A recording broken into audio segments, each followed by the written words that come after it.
Covers the puck. They'll go over to Torrey Krug. His pass comes into the skates of O'Reilly. His teammates stay onside. Barzal over to the right circle now as the New York Islanders come to the neutral zone. Wahlstrom's going to stick handle over the line.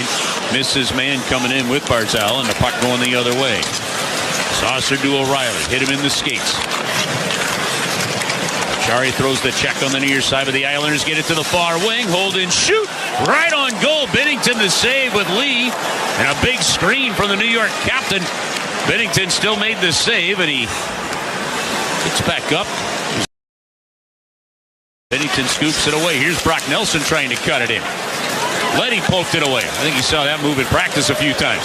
Puck over to the right side. New York doesn't let him in. Noah Dobson coming back the other way for Nelson. Picking it away, Parayko and Thomas. His pass to Kyrou too far. Beauvillier lost it through Thomas. It deflects off Kyrou to the far wing for Neighbors. Missed him. Back out the center, and Neighbors will get it back. Drops it off to Leddy as both teams will make a couple of changes.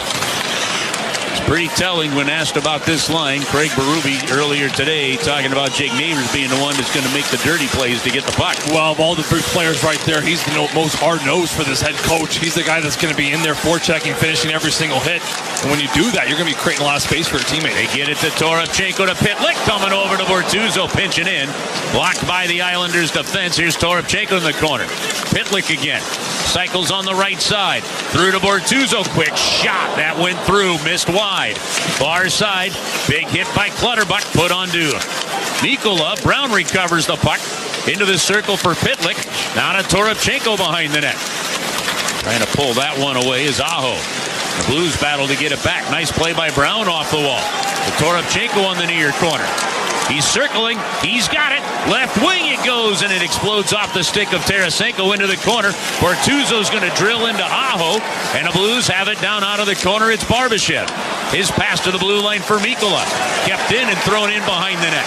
Tarasenko gets to it. Feeds in front, and a shot gets blocked away. Falk from the bench holds it in. Barbashev going back door. On the wraparound, Barbashev to Tarasenko. And it's recovered as it's blocked.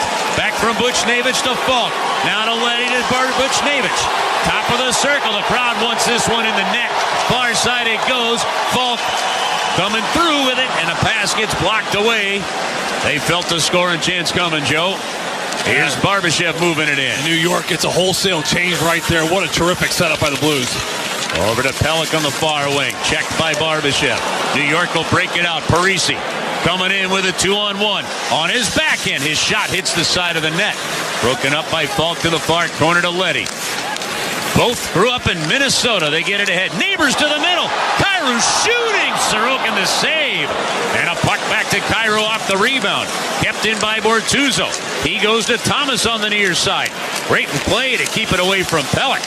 As they battle to the corner there. Neighbors is checked down on the play. The Islanders released to the middle and cleared out of the zone. Yeah, they're just hanging on right now. The St. Louis Blues, as the Islanders taking icing, so they're going to be forced to stay on the ice here. And hear this crowd. I mean, this is the response and the start you needed. And it's happening from every line, Curbs. I mean, that last shift right there, it started with the fourth line with Pitlick and Toropchenko and Logan Brown. They were grinding everything down. And it was amazing how they changed to get the Tarasenko line on the ice and stay in the offense zone. It was one by one. That's that kind of three-quarter ice game that Craig Berube is trying to reinstill back in this group. You change one, you hang on to the puck. You change two, you change three. Before you know it, you have 5 new bodies. They win another draw. Falk will wrist a shot. Deflects to O'Reilly in the corner. Feeds to Achari. Trying to go to Shen. Pollock knocked it away, and here's Falk again. Off the inboards of the side of the net. And Achari's right there trying to sniff it out. 12:06 to go.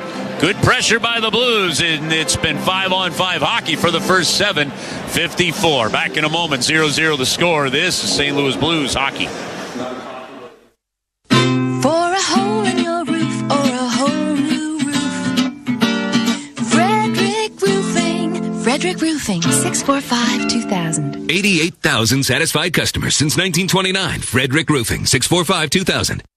Fitness will always be about keeping a routine. And the best routines in life will always make time for enjoying yourself. Michelob Ultra, superior light beer. Enjoy responsibly. AB Michelob Ultra Light Beer, St. Louis, Missouri. Barnes Jewish and Washington University orthopedic specialists understand the science of hockey. As team physicians of the St. Louis Blues, we use the latest research and technology to keep our Blues skating strong. Every patient we see receives the same nationally recognized care as our Stanley Cup champions. So when injury takes you out of your game, turn to the team behind the team. Barnes-Jewish and Washington University Orthopedics. Be treated like a pro. Come spend a night with Daryl Hall and the Daryl's House Band. A rare up-close evening with the singer-songwriter. December 1st, Stiefel Theater. A musical journey through his entire career featuring special guest Todd Rundgren. Tickets are on sale now at livenation.com. Don't miss Daryl Hall with special guest Todd Rundgren. Live new album Before After out now. Produced by Live Nation.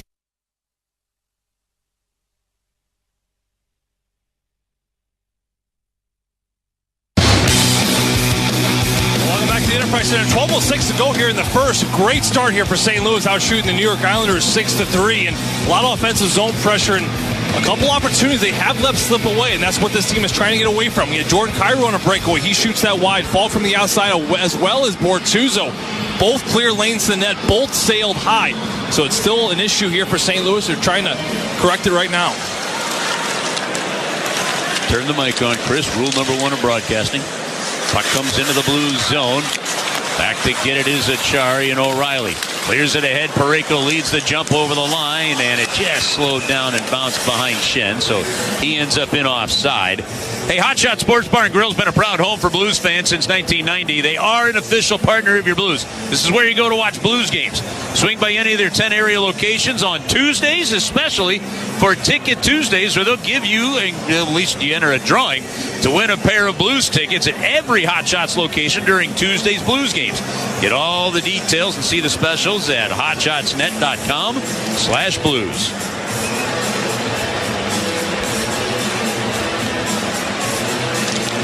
Face-off outside the New York zone. And it's rimmed around to the far point as the Blues dump it in. Krug with a wrist shot wide. Tarasenko! He scores! The puck came off the end boards to Tarasenko on the near side. Quick shot in. 1-0 Blues. 11:43 to go, first period. Well, this is just terrific awareness from Vladimir Tarasenko. I mean, this is a goal scorer, and they snip out these areas. Keep in mind, this is a shot from the left point toward Krug. He's right in front of the New York Islanders bench. He's going to get this, he's going to snap it. Now, it's going to miss the net short side. So Vladimir Tarasenko, he's in front of the net.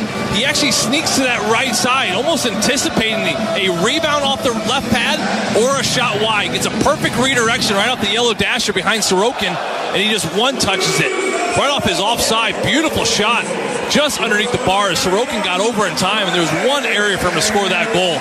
And Vladdy on the board early in this one. Fourth goal of the season for the Blues. Now some pushing and shoving with Martin in behind the net. That's Bortuzzo there. Those are two gamers that aren't afraid right there. So it is Torrey Krug and Justin Falk. On the first goal of the game, and the Blues have a 1-0 lead. By the way, them scoring first means First Bank donates $112 to the Greater St. Louis Honor Flight Program. That, of course, ensures that World War II, Korean War, and Vietnam War veterans get a chance to see the national memorials in Washington, D.C. Yeah, Matt Martin finishes the check in the near side corner there, and him and Robert Bortuzzo are still exchanging words. And, Robert Bortuzzo, I read his lips down there. He said, "We just scored." He said he just scored. Matt Martin kind of got in there because Robert Bortuzzo clips Zizekas just barely there off the chin. Clean hit to me, though. Here's Zizekas coming in. Straight away. Shot deflects low wide of the net. Bennington kind of comes out, and he's going to freeze it in behind the net. And get the face-off. 11:17 to go. Here in this opening period of play, if you're taking a trip, demoing the kitchen, touring the Dream College, an Edward Jones financial advisor can help you make every moment matter. Life is for living, and they can partner for all of it. Learn more at edwardjones.com. Edward Jones, member SIPC. Yeah, Scotty Mayfield, a St. Louis native right there, shoots his puck wide. And you see Bennington almost come out all the way behind the net, and he smothers this puck up. This is something this coach, Craig Berube, has wanted more whistles to get out, kind of slow the game down. Good face-off team, especially on home ice. You're going to have home ice advantage here as far as getting the line adjustments you want. And getting down last, perhaps, if you're in the offensive zone. Blues won the draw, but the Islanders stripped it back, and they shoot it. It deflects to the near side, and Achari goes to clear. It's bouncing its center, and it trickles into the New York zone. New York come right back the other way, and Anders Lee is in on the hunt. Bennington waits for some pressure, plays it around him. Shen is there, then O'Reilly gets to it, and he bounces it. It came in behind Noel Achari. Down into the New York zone behind the net to Dobson. And you know me, I've always thought this. If a goaltender hangs on and waits for pressure, you should be able to check him. And I realize I'm saying that, but I'd say that about any goalie. If you're going to play the puck like you're a skater, that's the time. Otherwise you're baiting him in, and the guy can't do anything about it. Yeah. I don't know if I would want that here, because Bennington is as aggressive as he is with the puck curves. He would get absolutely mauled. Look, I know it. I totally agree with you on that. I've always thought that. It definitely makes the game more exciting. Yeah, they dump it in. Well, like in this case, if you just stand there behind it knowing you can't get touched, then you wait and you flip it around. I mean, it is what it is, but Achari brings it in. Lost an edge as he turned around, and he falls to the ice. Oh, it rolled just over the stick of Thomas, and it's recovered by Neighbors, who stripped that away from Zach Parisi. The Blues come in now. Neighbors is on his backhand. Curls it up. Backhands down low to Kyrou, flying in as he gets held to the wall by Barzal. Barzal strips Kyrou of the puck. That was just a clean pick. Yeah, it really was. That's two of the fastest players right there in the National Hockey League. Look at Barzal, Gordon Kyrou, Connor McDavid. I mean, take your pick right there, and the two of them battling hard behind the corner. He just picks Kyrou's pocket and goes out the other way. Dalio backhanded in. Falk after it in the corner, keeps it moving. Good stick check there by Krug to let it go through. Mayfield pinches down and in as it comes loose near side. One-timer on, glove save. Bennington. Aho from the blue line, and Bennington got the left glove over the left pad. And with a glove save, stops the clock with 9:17 to go in the first. 1-0 Blues. Tarasenko from Krug and Falk. Falk leading the team now with 10 points. That goal came at 8:17. Back in a moment. This is St. Louis Blues hockey. What's worse than a cracked, broken hockey stick? It's a cracked, broken basement foundation wall. So if you see horizontal or vertical cracks in the basement walls, stair-stepping cracks in the outside brick masonry or inside block foundation walls, call this area's most respected company, Woods Basement Systems. Woods Basement Systems is the most reviewed, highest-rated contractor in our industry. Call 866-837-1764 for a free estimate, or go to LouisLovesWoods.com. That's LouisLovesWoods.com. Hey folks, Chris Kerber with you, and there's nothing quite like live hockey, especially when it's for the first time. Wells Fargo Advisors and the St. Louis Blues are partnering to offer the First Game program, giving hundreds of local kids an unforgettable first hockey game experience. With free tickets and a pregame hockey 101 course taught by myself and my partner Joe Vitale, Wells Fargo Advisors and the Blues are helping make first hockey memories that will last a lifetime. Wells Fargo Advisors is a trade name used by Wells Fargo Clearing Services, LLC, member SIPC. What a game last night. Hey, what do you say we stop at Petromart and fill up the tank with some Phillips 66 top-tier gasoline? It's a good idea, Joe. We'll go in, we'll fill up our 32-ounce souvenir cups we got at Enterprise Center with some ice-cold Pepsi for just 66 cents. Hey, I'll use my Phillips 66 mobile app. With souvenir cups, you get 66-cent refills all season long. You always get good deals at Petromart, Joe.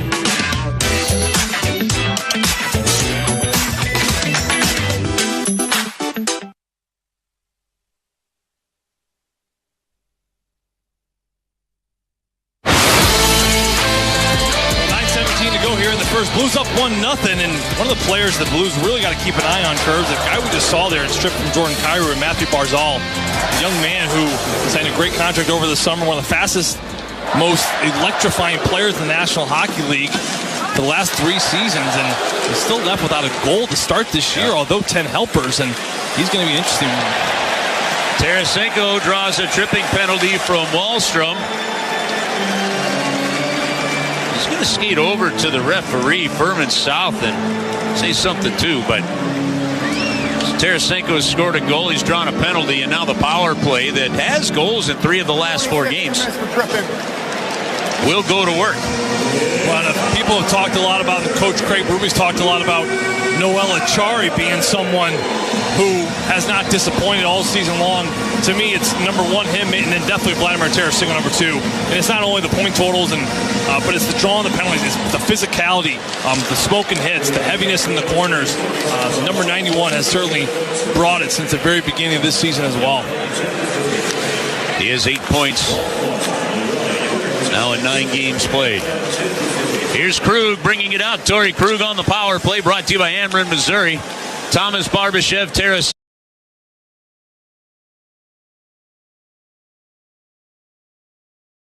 and Buchnevich. They go to Buchnevich, and he's got to reach behind him, rip it around the wall to the near side, and Tarasenko tried to make the play. Pelech stayed with him and cleared it out.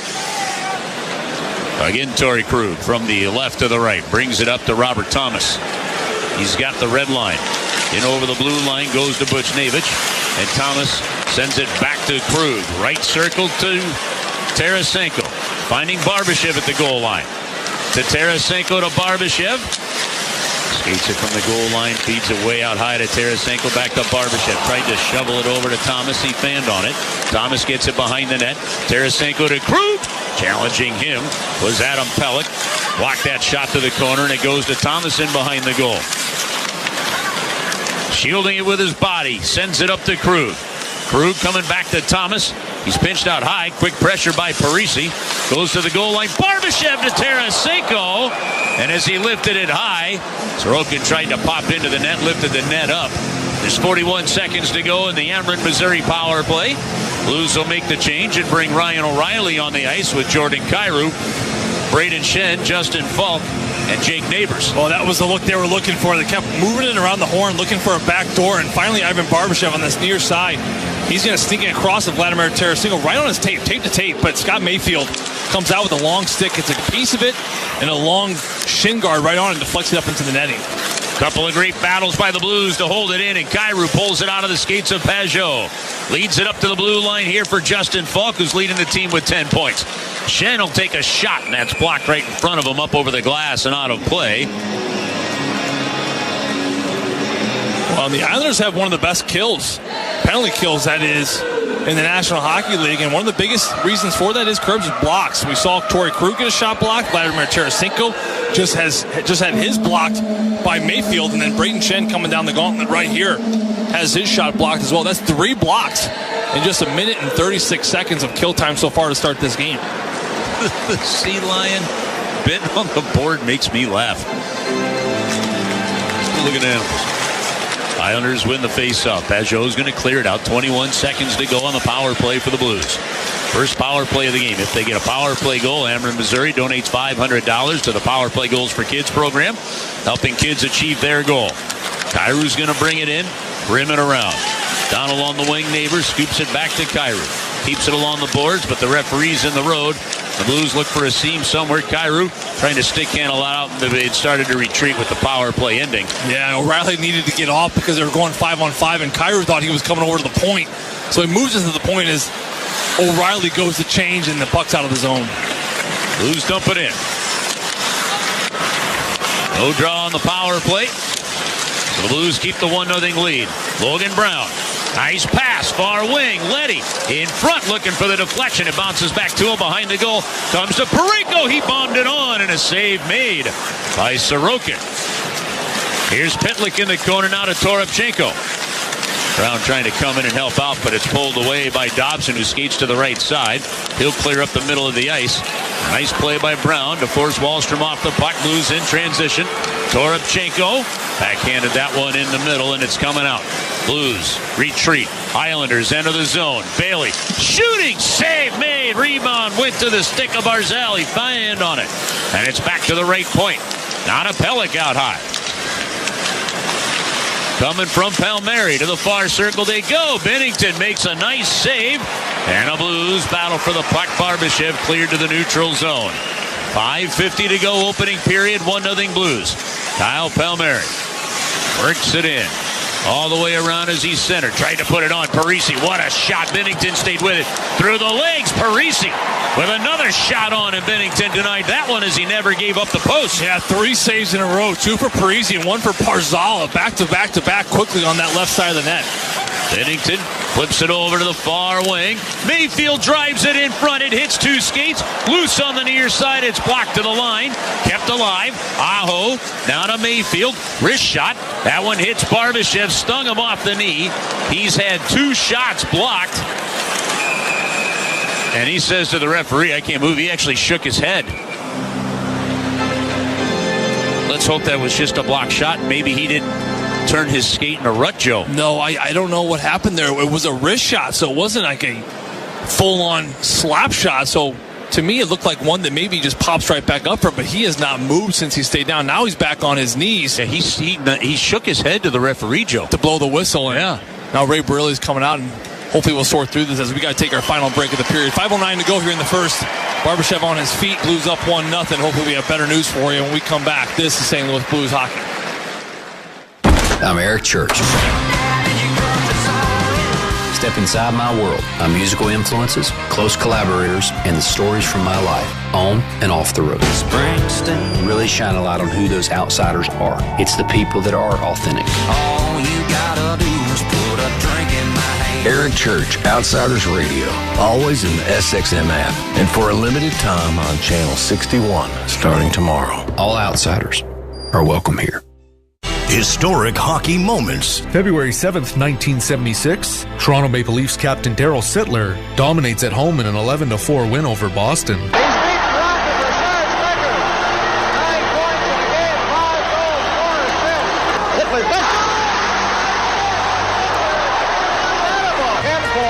That's a new record. As long as he lives, he'll remember this evening. So will all of us doing the game here at Maple Leaf Gardens. On Sirius XM NHL Network Radio. Historic hockey moments. March 23rd, 1994, Wayne Gretzky passes his hero Gordie Howe for most goals scored. To Gretzky! Scores! He did it! The greatest goal scorer in National Hockey League history is Wayne Gretzky. Los Angeles goal, a power play goal, and the 802nd National Hockey League goal scored by number 99, Wayne Gretzky. Sirius XM NHL Network Radio.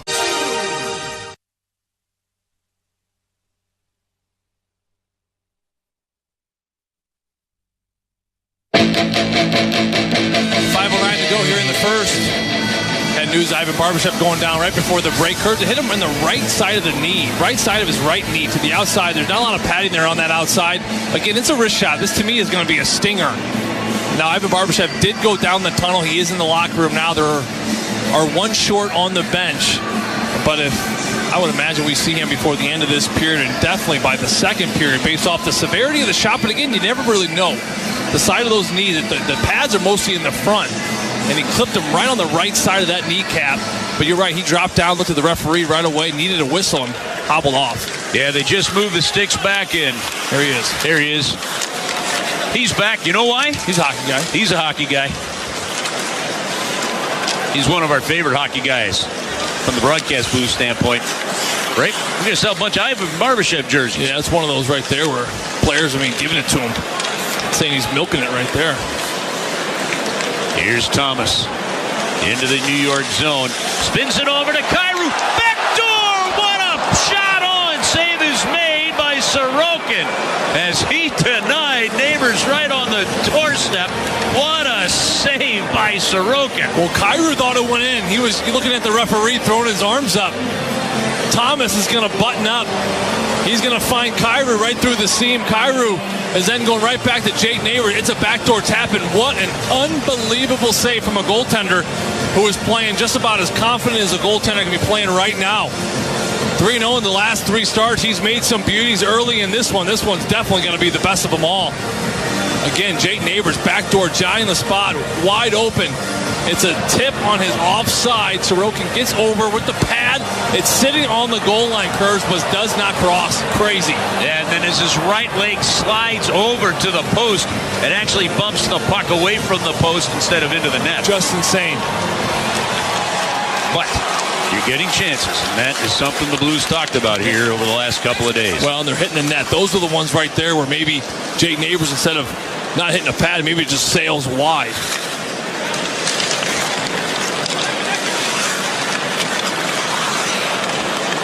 Here's Pajot for the Islanders. Into the blue zone to Parisi. Tried to center, and it's intercepted. It's Buchnevich clearing. Now to Thomas with time. Going over to Tarasenko, and it hit just off the heel of his stick and bounced to Pajot. Quick transition. Parisi up the right side. Palmieri gets the line onside.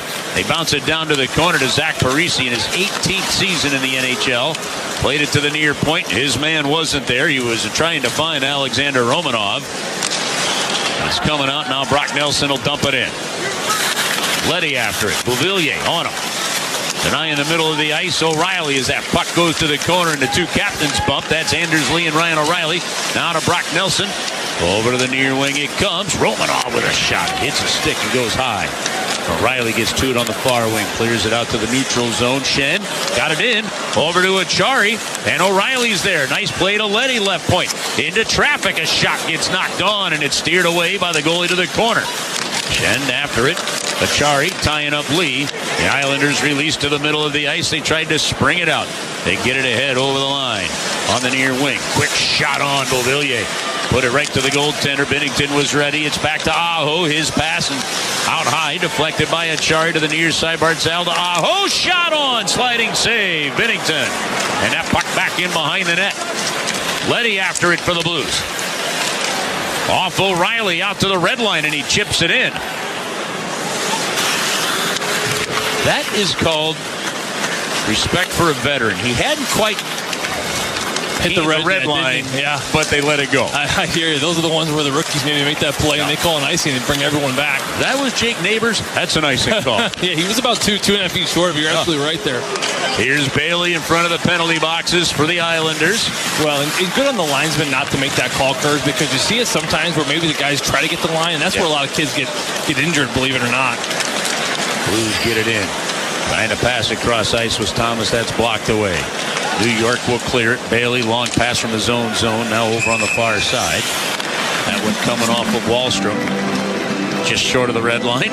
Yeah, and what I mean by that is like, so O'Reilly, for that play example, he's coming up to the red line to dump it in, and the Islanders were starting to kind of hunt him down. If he takes two more strides to hit the red line and then chip it in, that's where you risk injury, where the check could be finished. It's almost the same idea as the no-touch icing now, when they got away from it because of the injury problem. But still, the rule is the rule, where if it's south of the red line, it is technically an icing. You see Josh Bailey do it right there, and now the Islanders are in their own zone. They win that draw. They'll clear it out. Wahlstrom will dump it down into the Blues end. Mikkel is going to go to Tarasenko's right there saying, I got it. He works it up to the right side, feeds to the red line. Barbashev gets a piece. They dump it in. Dobson clears it through Cizikas to the neutral zone off Clutterbuck. And that's Tarasenko. From Mikkola now to Bortuzzo. Back to Mikkola. Right up the middle. Tries to go to Barbashev. That's blocked away. Clearing it away, Clutterbuck. He'll dump it into the St. Louis zone. And Bortuzzo, quick play behind the net around to Barbashev. Braces for the hit from Cizikas and delivered one. Clutterbuck gets the puck back. Circle in the net. Cizikas looks in front for Martin. He comes to the line. Shot on Binnington. He made a save through the skates of Bortuzzo and Martin. The Blues clear it to the wall. Clutterbuck is going to go pounding into Toropchenko, and the Blues send it into the New York zone. Yeah, physicality certainly picking up on this shift right here. Bortuzzo, a couple pops. Saw Matt Martin there and Cal Clutterbuck along with Nico Mikkola exchanging hits. Islanders at center. Lee has it as he pushes it over the line for Brock Nelson, and Letty getting to it for the Blues. Near corner from Parayko. Now to Toropchenko. Snaps it onto the tape of Brown skating it in. Down the left wing he goes. It's poked away. And Nelson in transition feeds Beauvillier up ice. He'll try to pass it to himself off the inboards. Center it. And it's picked away as Achari intercepts. 35 seconds to go. Brown's going to snap it in. Not hard enough. Sorokin gets to it in behind the net. Lee losing it to Shen. He makes the play off O'Reilly. Working it down to Shen as Pellick checks into him and then falls down. That referee, Furman South, has found himself in the tracks a lot tonight. Sometimes that's going to happen. A ref's going to go, I can't get out of the way. Well, and for two teams, Blues certainly simplifying things, and New York Islanders, this is their style. There's going to be a ton of wall plays in a game like this. They almost could err on the side of playing more towards the middle of the ice. Yeah, the linesman just had to jump over the puck. Here's Falk in the final 2 seconds. And the first period comes to a close. We saw 23 shots on goal. The Blues had a power play, did not score. The Islanders did not. New York 13 shots on goal to the Blues 10. But the Blues are going to take the 1-0 lead to the intermission, Joe. I tell you what, great period. This is the period they needed. I mean, even before they scored that goal, you heard the crowd on their feet as they certainly appreciate the offensive zone time. The Blues were on their toes. They were snappy. They were energized. They were ready from the drop of the puck. And that rolled from the first line to the second and third, and certainly to that fourth line as Tyler Pitlick had a great period along with Logan Brown and Toropchenko as well. I tell you what, had just about everything. Had great hits, a great goal by our best goal scorer in Vladimir Tarasenko. Great saves at the other end as Jordan Binnington made 13, especially the second 10 minutes of that period. So all in all, great period, a great response for this Blues team on home ice. Alex Tarasenko with his 4th of the year. And by the way, Vladimir Tarasenko moves all alone right now, all alone into 13th place all-time in games played for the St. Louis Blues. He came into tonight tied with the great Barclay Plager, whose number 8 is hanging right in front of us here. And tonight, right now, game number 615 for Vladimir Tarasenko. If he plays, assuming he will, hopefully nothing happens, knock on wood, Monday night in Boston, he'll tie Bobby Plager for 11th all-time with 616. That's fantastic. Looking forward to that one happening, and looking forward to the second period of this one between the Blues and Islanders. We'll talk to Curbs and Joey then, but now we've got our on-the-run intermission report to get to. We'll recap this first 1-0 Blues on top of the Islanders. Alex Ferrario with you. This is St. Louis Blues hockey. This is Alex Ferrario, proud alumni of Lindenwood University. I tell people I would not be where I am at in my career without my education and experience built from my time at Lindenwood. Now a proud member of the NCAA Division I. They've got over 100 degree programs, 49 competitive sports teams, 50 student club organizations. What more can you ask for to discover your passion at LU? Schedule a visit or apply today at lindenwood.edu. Lindenwood University, real experience, real success. Introducing Spectrum One. Get Spectrum Internet with speeds of 300 megabits per second. Advanced Wi-Fi with best-in-class security and privacy. Spectrum Mobile with unlimited talk, text, and data plus nationwide 5G. Get it all with Spectrum One. Spectrum Internet, advanced Wi-Fi, and one line of Spectrum Mobile Unlimited for only $49.99 a month. Visit Spectrum.com or a Spectrum store today. Valid for qualified residential customers only. Service not available in all areas. Restrictions apply. As the official partner of the St. Louis Blues, Enterprise is as driven by our home team as you are. If your car is ever in the penalty box, we can assist with a replacement vehicle. Blare a Let's Go Blues from our truck horns. Go on a breakaway with an Enterprise Exotic. And Enterprise sells more quality 1 to 3-year-old used vehicles than you can throw a towel at. Connecting Blues fans to the team we all love. Enterprise, official partner of the St. Louis Blues. Truck drivers are critical to our nation's economy and growing infrastructure. Did you know trucks are involved in 1/3 of fatal work zone crashes? Let's help keep them safe on our roads. All drivers should stay alert, slow speeds, and keep their distance to stay safe in work zones. Paid for by FMCSA. Charging a cell phone can be like getting a booster shot. A booster is given to enhance or restore protection after a primary series vaccination, which wanes over time. Schedule an appointment when you are eligible. Sponsored by Pfizer and BioNTech. Hi friends, Keith Hernandez here to tell you about a great pain reliever called Salonpas Pain Relieving Patches. Salonpas is pain medicine in a patch. You stick it right on sore muscles for up to 8 hours. Research has shown that people that use Salonpas reported less pain with improvement in mood, sleep, and the ability to work. Wish I knew about these in my playing days. Salonpas, it's good medicine.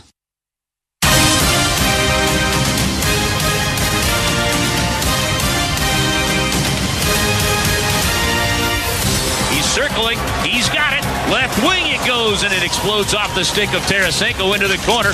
Bortuzzo's going to drill into Aho, and the Blues have it down out of the corner. It's Barbashev. His pass to the blue line for Mikkola. Kept in and thrown in behind the net. Tarasenko gets to it. Feeds in front, and a shot gets blocked away. Falk from the bench holds it in. Barbashev going back door. On the wraparound, Barbashev to Tarasenko. And it's recovered as it's blocked. Back from Buchnevich to Falk. Now to Leddy to Buchnevich. Top of the circle. The crowd wants this one in the net. Far side it goes. Falk coming through with it, and a pass gets blocked away. They felt the scoring chance coming, Joe. 45 seconds, and that was just our audio cut. That offensive zone time was sustained longer than that, as Braden Shen said earlier today that they wanted to go into the locker room after the first period knowing what the identity of their team game is, and I think they found that. Welcome everyone in to our On the Run intermission report. Alex Ferrario with you as the Blues lead the Islanders 1-0 after the first period, and they had that sustained zone pressure, and I wrote it down because that was the best pressure of the first period, and it was started by the fourth line of Logan Brown, Tyler Pitlick, and Alexei Toropchenko. That led to them transitioning to the Russian line and led to multiple scoring chances, but without a shot on goal. The Blues did, though, end that period with 10 shots on goal, 10 scoring chances, 4 and 5 high-danger scoring chances. And one of those high-danger scoring chances came right next to the goal line. And it's rimmed around to the far point as the Blues dump it in. Krug with a wrist shot wide. Tarasenko, he scores! The puck came off the end boards to Tarasenko on the near side. Quick shot in. 1-0 Blues. 11:43 to go, first period. And you watch the replay of that, the timely shot by Vladimir Tarasenko deflecting off the defenseman's stick and into the back of the net. And boy, do they have plenty more scoring chances. But Ilya Sorokin, one of the best goaltenders in the National Hockey League today, he's robbed the Blues a couple of times, including this one. Into the New York zone. Spins it over to Kyrou. Back door! What a shot on! Save is made by Sorokin as he denied neighbors right on the doorstep. What a save by Sorokin. Boy, the Blues are trying to do to the Islanders what the Kings did to them on Monday night with those backdoor plays, but Sorokin coming up big. Also, not to discount what Jordan Bennington did in this one, as he stopped all 13 shots from the Islanders. The Corsi rating, according to Natural Stat Trick, has the Islanders in the lead 56 to 44%. But I wrote down, because we've talked about, Craig Berube talked with Curbs last pregame about the scoring chances and what they look at, and Craig Berube mentioned in the house. And if you look at it as a baseball home plate, you go from the crease to the face-off circles, up to the top of the face-off circle, and then across like a home plate.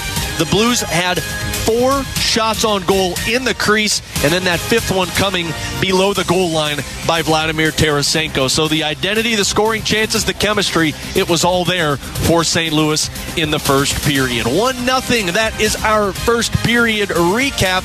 And of course, this is the On the Run intermission report, your official coffee partner of the St. Louis Blues. Get a $1 coffee every Blues game day at On the Run, participating locations only. We'll take a 2-minute break. When we come back, Doug Armstrong, in the midst of this 5-game losing streak, he spoke to the media Tuesday following that loss to the LA Kings. We're going to have some of his cuts next. 1-0. Blues lead the Islanders. Alex Ferrario with you. This is St. Louis Blues hockey. Pyro Signs has been a premier sign provider in both the Midwest and nationally for over 50 years. Anywhere you look in St. Louis, you'll see a Pyro sign. Pyros can design, fabricate, install, and service any type of sign, neon, graphic, or video display. That's why Pyro Signs is your one-stop comprehensive sign solution, no matter how big or small. Call 636-464-0200 or visit pyrosigns.com. Pyro Signs, the official sign company of your St. Louis Blues. It all started with a group of cowboys who broke from the mold and wanted more. 30 years later, the ride continues, and the professional bull riders have never been more rank. The best ever! We were here for it! Don't be a Join the ride and celebrate 30 years with the PBR Ticket Smarter Invitational, presented by Cooper Tires, December 3rd and 4th at the Enterprise Center in St. Louis. Tickets at the box office and Ticketmaster. Every year, Blues fans dream of another championship. It takes a great team to get it done. One with strength, strategy, and amazing execution. Same goes for investing. Wells Fargo Advisors offers a strong financial team with insightful strategies and innovative planning tools to help you reach your goals. Hey, we all have dreams, but do you have a financial team that's invested in you? Wells Fargo Advisors. Wells Fargo Advisors is a trade name used by Wells Fargo Clearing Services, LLC, member SIPC. The Blues are back on the ice, and this season you can be in the stands to experience it all live. Shop a wide variety of seats for every match from Ticketmaster, the official ticketing partner of the St. Louis Blues and the NHL. And make sure you don't miss a single moment. And rest assured, if your plans change, Ticketmaster has you covered. You can securely sell your seats to other fans with just a few taps. Get tickets now at Ticketmaster.com/blues. That's Ticketmaster.com/blues.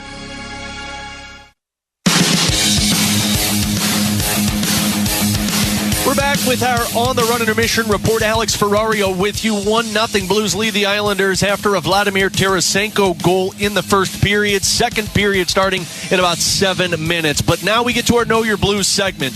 Doug Armstrong spoke with the media Tuesday following that fifth straight loss, courtesy of the LA Kings, and a lot of questions surrounding this Blues team. And Doug Armstrong had a lot of the answers and basically told the players, told the coaches, don't speak to the media today. I'll take this one. This was Doug Armstrong answering the question why he believes the Blues have struggled. That's what we're trying to find out, because it's the way we lose. We lose. We don't lose with pride.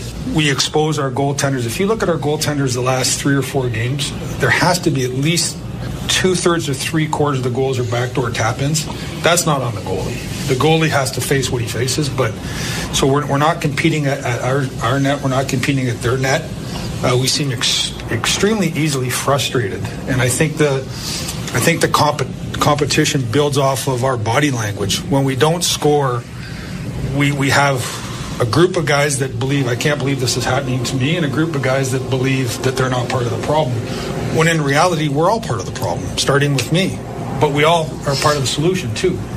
The guys tell me how close the group is off the ice, and that's reassuring, but it has to be way closer on the ice. They have to want to play for each other. Kruger got hit last night, and I give a guy like Bortz full credit. You know, he took a penalty, and even though it's a tie game, you're going to kill that penalty off, because it's a penalty given by a guy that cares about his teammates, and we need more of that stuff. Well, and then the other question that Doug answered was why the team seems so out of sync on the ice. I think you have guys pressing too hard to want to play outside. I like our guys. I keep saying that. I do like them, and they're trying to do more than they need to do. All they have to do is do their job, but more importantly, they have to believe in the guy beside them is going to do his job. When you stop believing in the guy beside you to do your job, you end up trying to do part of his, and you don't do all of yours, and you don't do enough of his.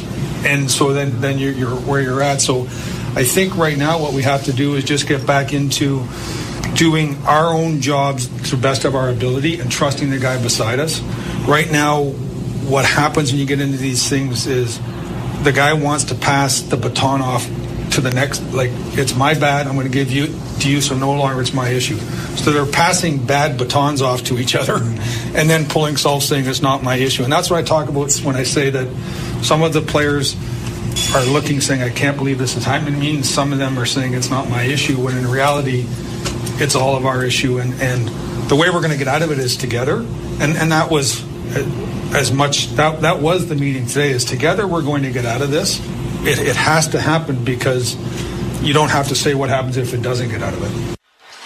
Well, what happens if you don't get out of it? And Doug talked a little bit about, then you get into the conversation of, does it become a rebuild, kind of make it competitive of a team? Don't think that's the biggest issue, but the one thing that I have seen so many Blues fans bring up is it a Craig Berube issue? Here's Doug.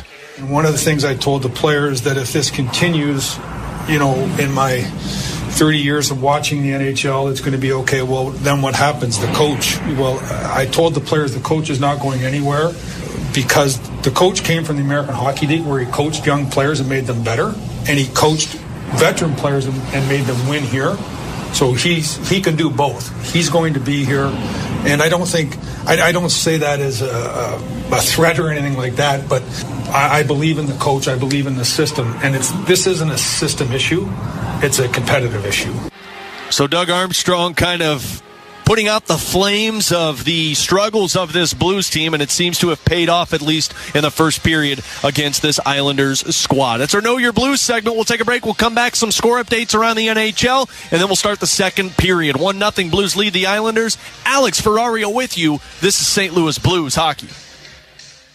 It's the 40th Breeders' Cup World Championship on Sirius XM. And they're off in the Breeders' Cup Classic. The best thoroughbreds on the planet are in Lexington to compete in horse racing's most prestigious international event. He's an everlasting credit to the sport.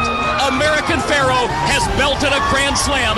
Preview the Breeders' Cup and get your betting advice right now on FanDuel Racing Channel 994. Then hear the Horse Racing Radio Network's coverage of the Breeders' Cup Friday afternoon at 3 Eastern on Sirius 216 XM 204. Historic hockey moments. NHL Network Radio. December 27th, 2000, well into retirement, which included a 1997 Hockey Hall of Fame induction, and also becoming owner of the Pittsburgh Penguins, Mario Lemieux, 44 months after hanging up the skates, called it a comeback. 33 seconds into the game, Mario Lemieux will get an assist in his first shift back. Lemieux scores! Mario, it is back! Sirius XM NHL Network Radio. Historic hockey moments. Game 8 of Super Series 76 coming to you from the Spectrum. January 11th, 1976, the Philadelphia Flyers play host to the team known as the Red Army team of the Soviet Union. They are leaving the ice. They're going to go. They're going home. Come out, and in about 40 seconds worth of hockey time, the Flyers have scored. And the Broad Street Bullies would never look back after that one, winning 4-1 to become the only NHL team in the 4-game series to beat the Red Army. Sirius XM NHL Network Radio.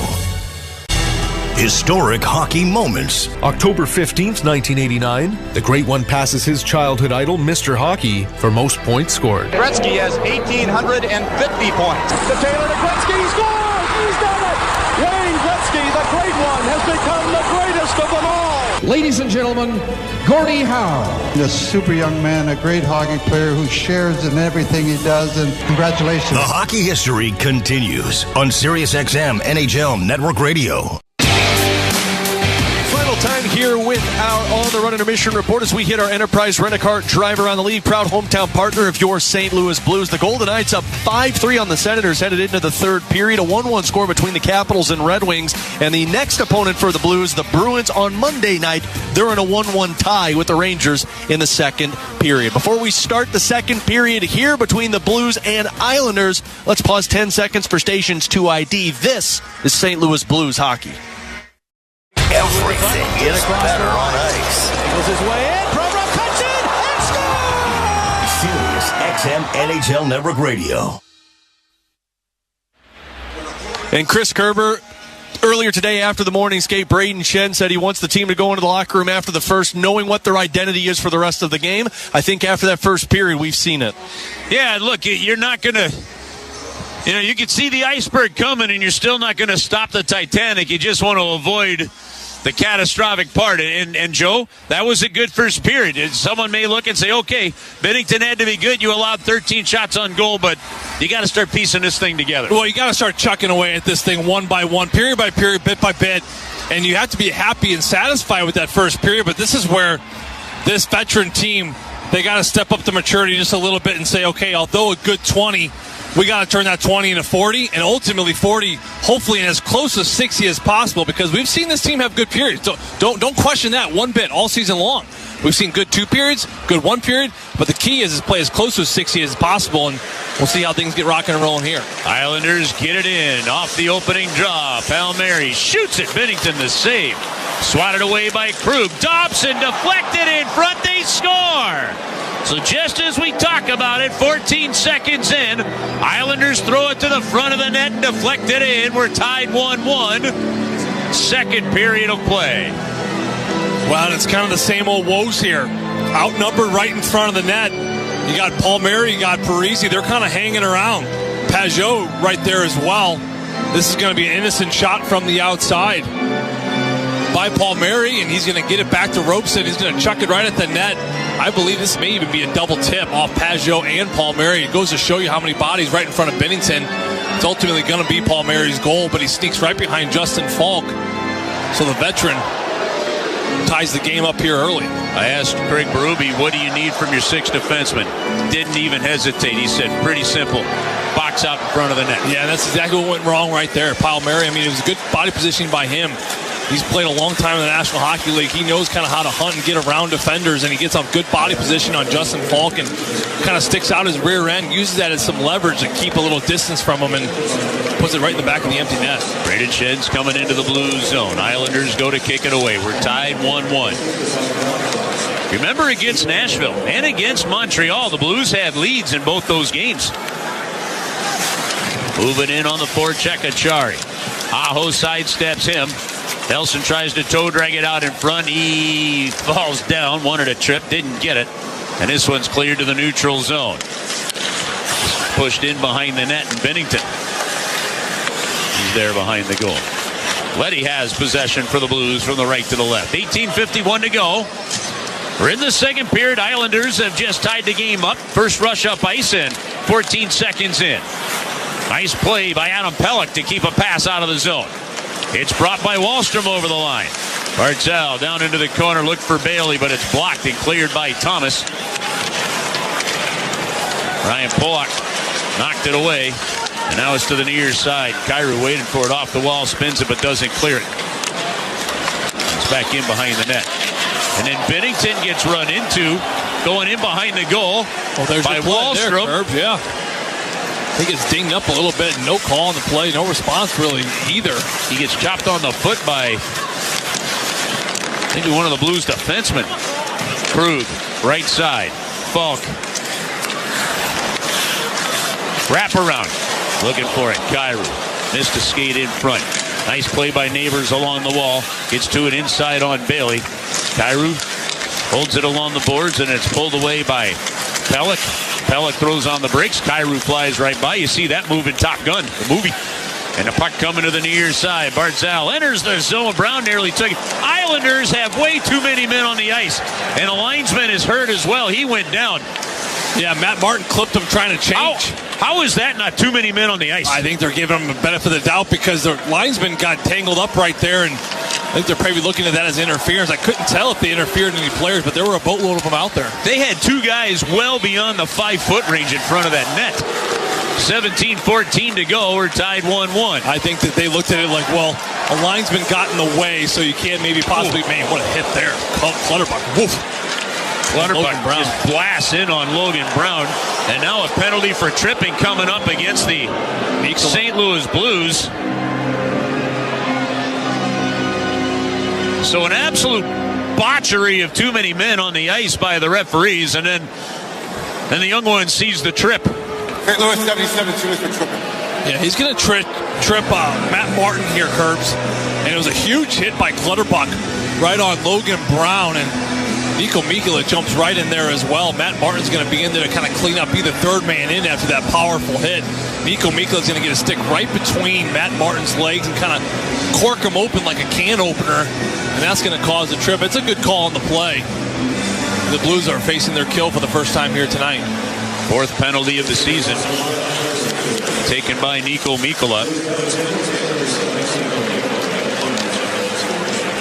He's got the most penalty minutes off of minors of anybody on the team this season. A puck coming in. Islanders on the power play. Blues to the Rottler Pest Control penalty kill. Loose puck on the near wing. Good chase by Leddy and Buchnevich, and Pavel Buchnevich clears it all the way down.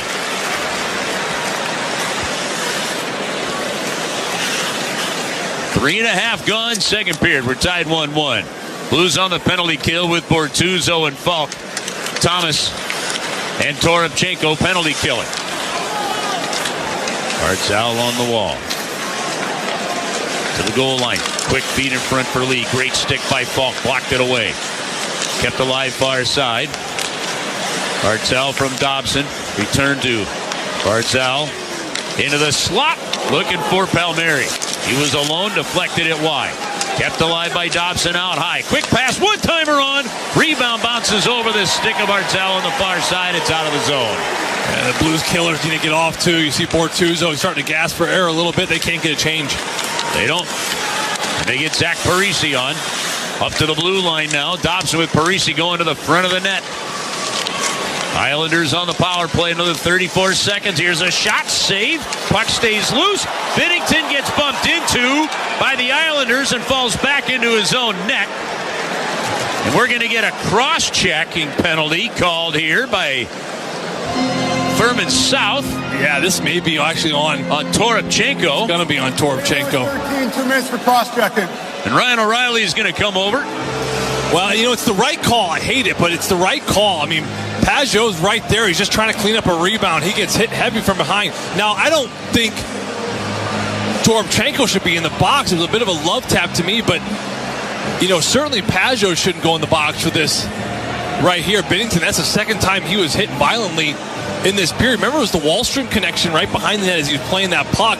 He got dinged a little bit right there, and now Pajot, although, again, not his intent, he gets hit right into the goaltender, and that's 2 heavy hits he's taken. He's back up on his feet. He's hitting his post. He's good to go.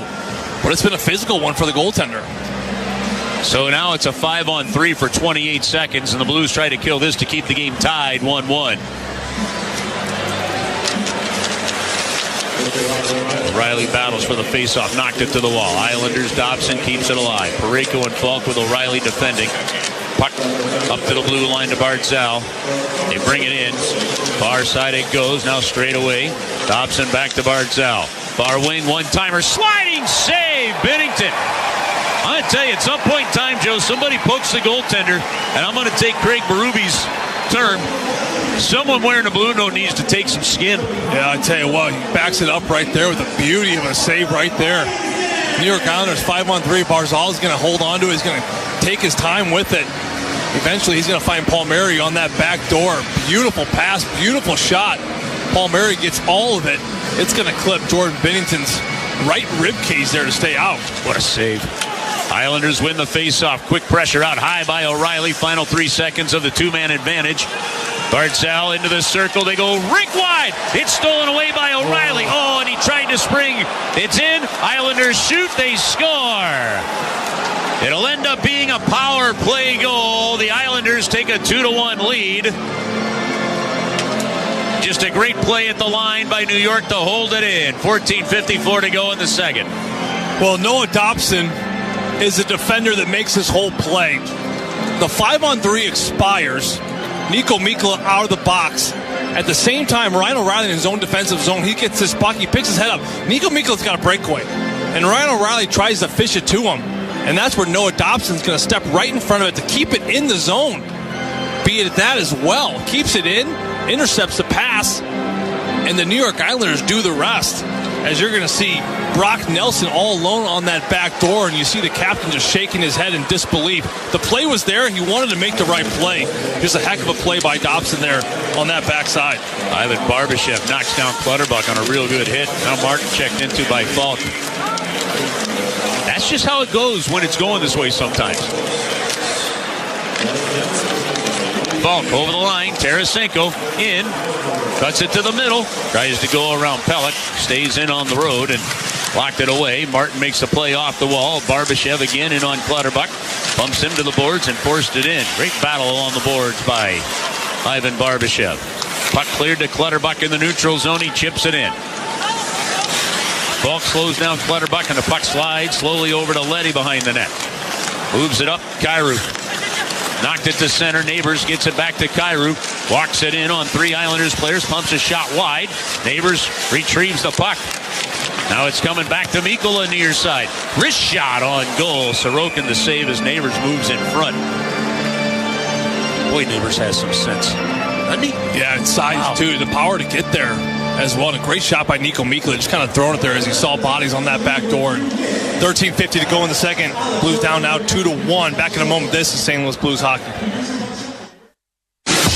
From the electricity on the ice to the roar of the crowd in the stands, there's nothing quite like Blues hockey. And this season, you can be there live to cheer them on live. As the official ticketing partner of the St. Louis Blues and the NHL, Ticketmaster has you covered with the largest selection of seats at a wide variety of price points. So get off the couch and get into the stands. Grab great seats to see the Blues today at Ticketmaster.com/Blues. That's Ticketmaster.com/Blues.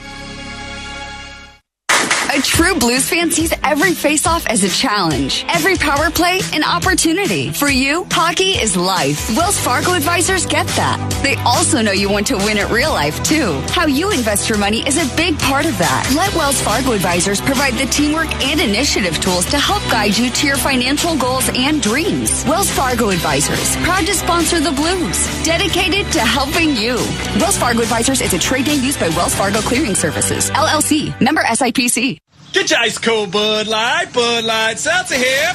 Just go to budlight.com/delivery. Hey, Bud Light. I'm ready. Whenever there's a game to watch, there's a Bud Light there. Enjoy responsibly. Anheuser-Busch, Bud Light Beer, and Bud Light Seltzer, IRC Beer in Texas, St. Louis, Missouri. August of 1971, the first Bommarito car franchise, Oldsmobile, launched its immediately highly successful Price Sells Car sales campaign. And now after 50 years, the Bommarito Automotive Group location is in your neighborhood where Price sells cars.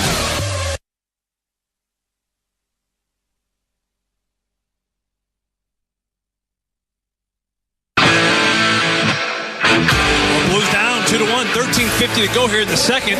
Hey, check out this Bar Bleeds Blue. It's sponsored by Bud Light for a chance to win select prizes while supporting local participating bars and restaurants. With a new option to submit a valid receipt to check in, it's never been easier to win. Visit thisbarbleedsblue.com for details.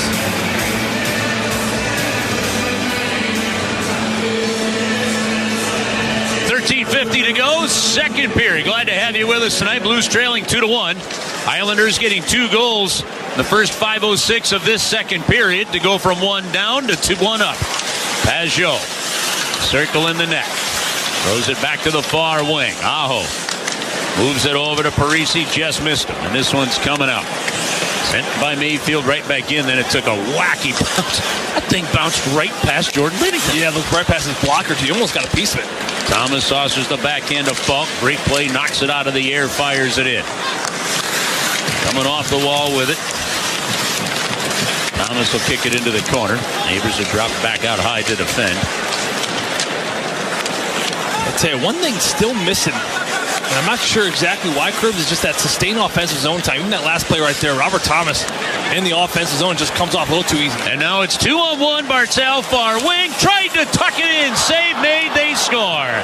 Binnington makes the first save. The Islanders push it back in off a stick. I might have hit the skate of Binnington that time. It went in. Might have even gone off of Nick Leddy, and it's 3-1 New York, 12:55 to go, because the Blues lost a battle at the offensive blue line. Well, and just as we were talking about that, that's what leads to the 2-on-1 the other way. You know, Josh Bailey's going to get credit for this goal. Credit to Jordan Binnington for a great original save, and what an even better effort by Josh Bailey on his belly. He's just going to poke it from behind the net. It's going to go off his right skate. You're absolutely right, Curbs, and go in the net. But to me, it all stems from, as the Blues, I believe, take a timeout here. Greg Berube fired up and down the bench. You know, it all stems from just that lack of sustained offensive zone time. I mean, this young, fresh, youthful line of Robert Thomas, they get to the offensive zone, the puck's behind the net, but the lack of support, the lack of connection, they get bumped off very quickly. The puck is out of the zone before you know it, before anyone can turn up or make a cycle or go to the point or at least have an attempt to get to the net. But we saw Jordan Kyrou lose it here in the first period to Barzal. We saw Robert Thomas here on the other end do the exact same thing. And when you don't have enough sustained pressure in the offensive zone, it's going to lead to odd man rushes, come back the other way with the speed of the New York Islanders, and it's going to hurt you. And again, Josh Bailey, credit to him, great second effort on that play. And it actually goes off Nick Leddy. I said Jordan Binnington's skate, but Josh Bailey from behind the net on his belly pokes it up there and goes right off of Nick Leddy's skate, which we have seen a lot this season. And it goes back to the fact that how many goals have gone off of Blues defenders? That's number 7 now. Yeah, number 7. 12:25 to go. So the Islanders 3 goals in 7 minutes and 5 seconds. Lead by a score of 3-1. And there's not a darn thing your goalie can do about this right now. You're getting the goaltending, Joe. Yeah, you absolutely are. Again, that's just a funky bounce. He makes the original save, a great right pad save, as Josh Bailey goes around him on that right side. You know, the goaltender's main job is to make that first save. From there, it's up to the defensive group, the forwards down low, to pick up sticks and take bodies. And right there, you see Bailey with 2 whacks at it. Nick Leddy just goes right off the toe of his right skate. Brown knocks down Cizikas. It's another stick in him, leans in on it. The puck coming, Dobson. He kept it in, snaps it over to the far wing. Now a shot to the near side. Martin still tied up. Hard with Krug. Toropchenko's going to bring it out. Works it into the offensive zone. Throws on the brakes. Gets it tied up in his skates. It comes over to the near wing, and as the Islanders clear, they cleared around Mikkola. Well, you can even tell right off the get-go of that timeout. First shift right back out there. Torrey Krug getting tangled, and looks like he's going to have a little tussle with Matt Martin. Good for him to get engaged there, but that's maybe someone you do not want to fight if you're Torrey Krug. Pitlick gets it in over the line. At some point, someone's got to do something, Joe. Well, I mean, it's Torrey Krug, one of the shortest guys in the league. I mean, he's got that fire in his heart. He'd be the one to do it. Yep.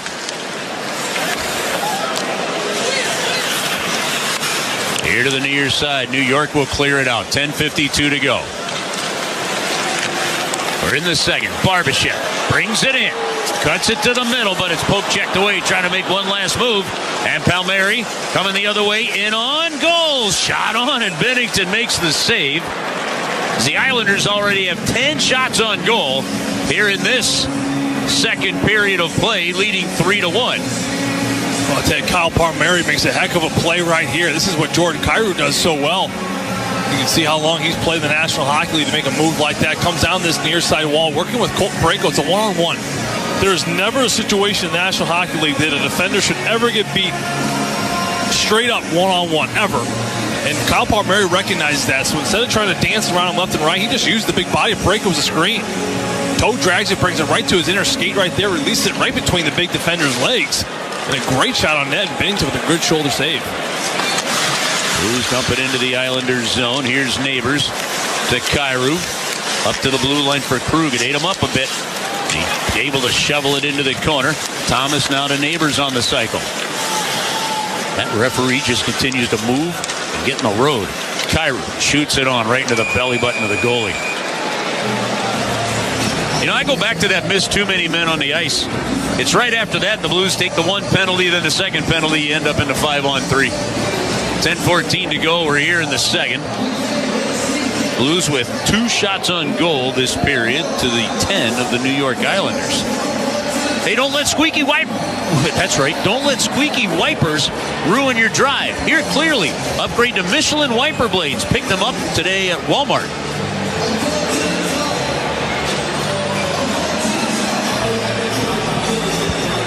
Offensive zone draw. Kyrou will take it. Thomas was booted. Kyrou wins it clean. Leddy gets the line.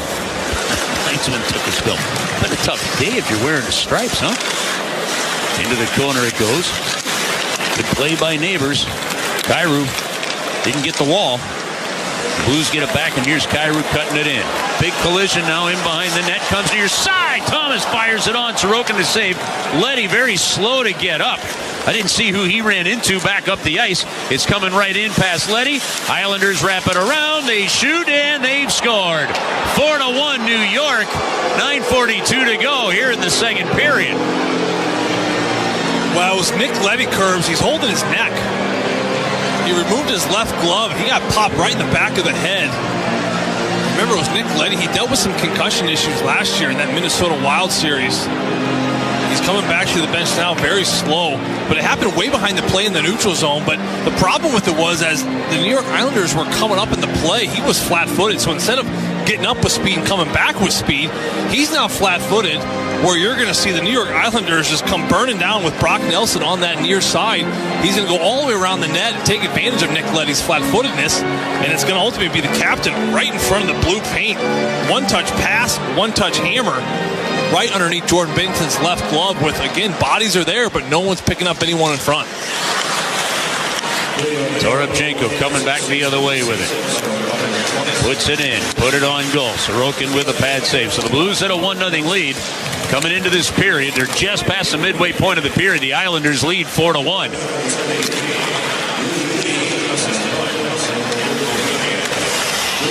I remember that old adage, Joe, and it's amazing how true it rings. You're going to play a solid game, although this first 10 minutes is not that. But you're going to play a solid game and lose, and that's when you're coming out of a slump. Krug, far side.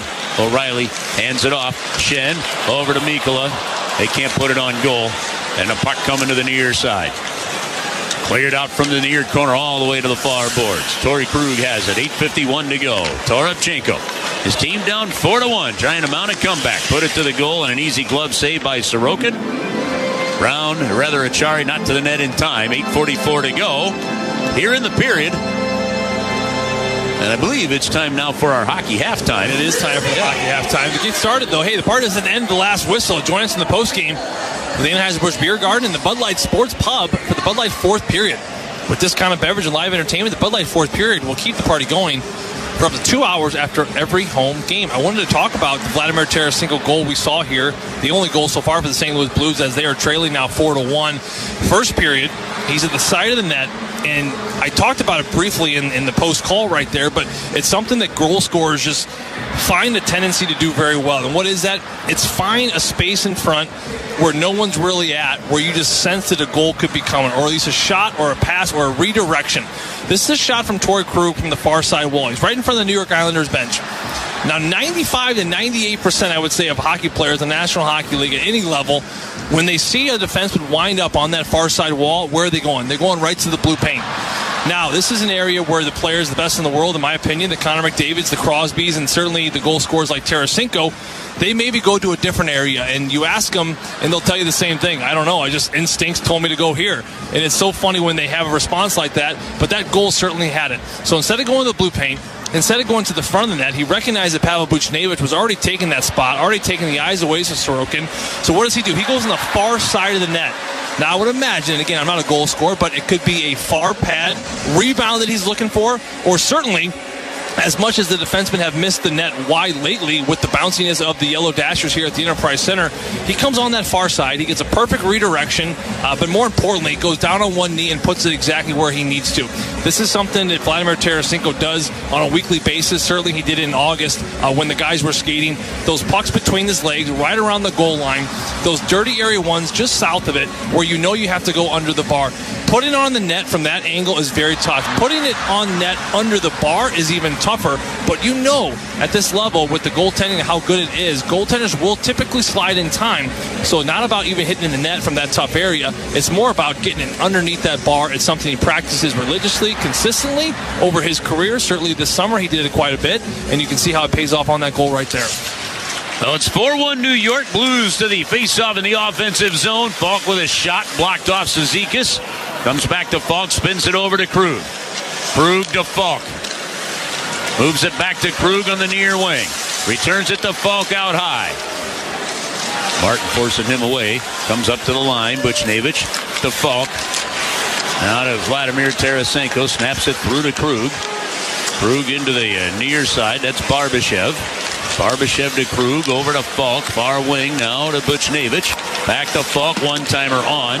Nobody in front of the net. Easy save for the goalie. And off of Buchnevich, good retrieval by Barbashev to Falk. He shoots, and that one hits off Palmieri. Boy, stung him right in the hand, too. Barbashev with another hit. You can count on him for those, I'll tell you that. Boy, the New York Islanders just putting on a clinic in the defensive zone. The only shots they're giving up are from the top of the key. You have to give up something. And if you're going to give a point shot up from the middle of the ice, that's your best option. They've won 6 games this year, and in 5 of the 6 games as the puck deflects out of play, they've held the opponent to 2 or fewer goals. And even with a record of 4-3, Sorokin's goals against is still only 2.4.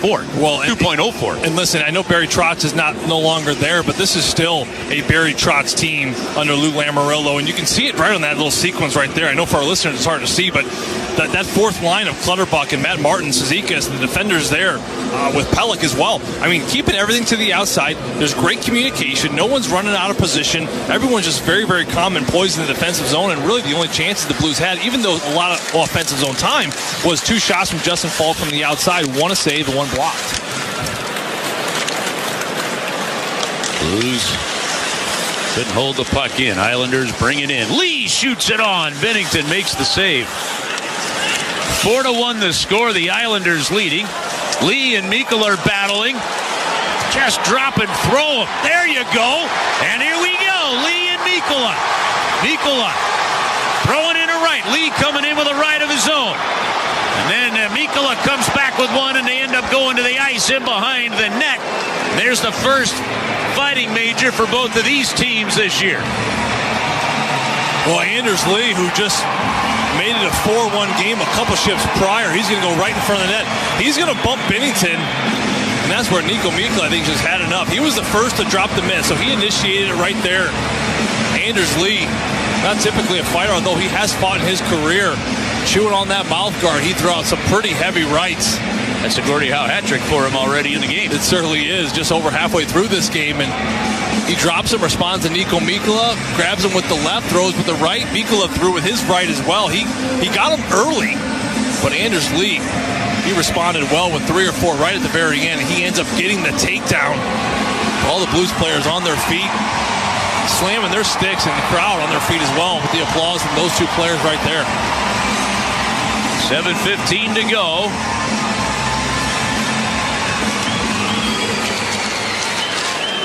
Getting 4 on this goaltender is not easy. That's what the Blues have to do. As Bailey takes a shot and it's blocked off a Krug. And you got to chip away somewhere. Get a goal before the end of the period, Joe. And like you keep talking about it, you're not going to all of a sudden change the game, become that track meet team again, and find yourself tied 4-4. You're going to have to just do it with smart hockey. You know, it's cliche, it's chipping away, but you have to start with 1. You can't look at it and go try to score 3 goals in the same shift, because when immature teams do that, that's where you lead to the bigger disaster, where you find yourself pinching and being extremely desperate, and that could be odd man rushes in a track meet going back the other way. Kyrou to Shen. Hit the skate of the defenseman before Shen could get a stick on it. It's played back in the net. Here's Kyrou behind the goal. Shoved off the puck by Dobson. And it's back to Shen, who gets it along the wall. Far wing. And look out. That thing deflects off the stick of Falcon up over the boards and out of play. 6:45 to go here in the period. Well, life's a series of moments, big moments, small moments. Moments you want to bottle up so they can last forever. And Edward Jones financial advisor wants to make the most of them for you. Visit edwardjones.com. Edward Jones, member SIPC. 6:45 to go. We're in the second. Ryan O'Reilly will take the draw, so they have put Ryan O'Reilly now with Toropchenko and Neighbors. Blues will shoot it on, and a save is made by Sorokin. In behind the net, Toropchenko keeping the puck there as it goes over to the far side. Bortuzzo pinches in. Neighbors gets to the wall as well to help out. 3 Blues on it. New York comes away with it, and they bring it out to the neutral zone. Pajot to the right side. Palmieri going in behind the net. Letty on the check. Over to Bortuzzo. Looks to clear and can't. Wide open to Mayfield. Shoots it off the end boards. Angles to the side of the goal. Bennington swats that one away. Toropchenko takes the hit, but it's pushed ahead to O'Reilly. And then O'Reilly's dumping. Took a wacky hop off the glass. That's the way it's going, isn't it? Islanders can't shoot it on. Good defending by Bortuzzo, and then Neighbors jams it free. Here's Robert Bortuzzo. Up the wall. Neighbors wearing number 63 to the neutral zone. Hits the red line, short hops it on, and Sorokin will hold on to it, and we'll get an offensive zone face-off. 5:45 to go. We're here in period number 2. The New York Islanders with a 4-1 lead on goals from Palmieri, Nelson, Bailey, and Lee after entering this period trailing 1-0. We'll bring you back in a moment. This is St. Louis Blues hockey. I'm Eric Church. Step inside my world. My musical influences, close collaborators, and the stories from my life, on and off the road. Really shine a light on who those outsiders are. It's the people that are authentic. All you gotta do is put a drink in my hand. Eric Church, Outsiders Radio, always in the SXM app, and for a limited time on Channel 61, starting tomorrow. All outsiders. are welcome here.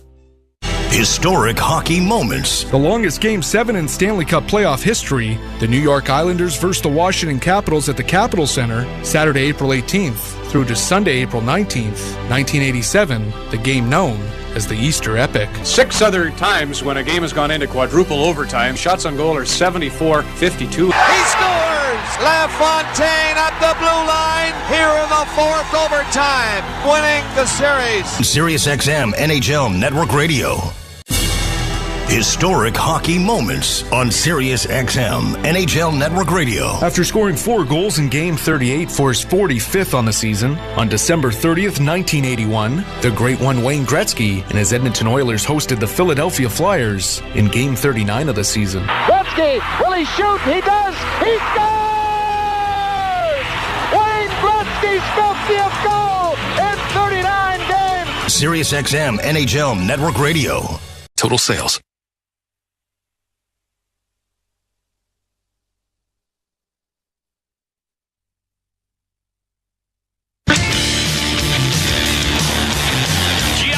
Paul Goldschmidt got that blue sweatshirt, but that was a cool looking sweatshirt he had on. It's sharp. It kind of looked like one of the old jerseys.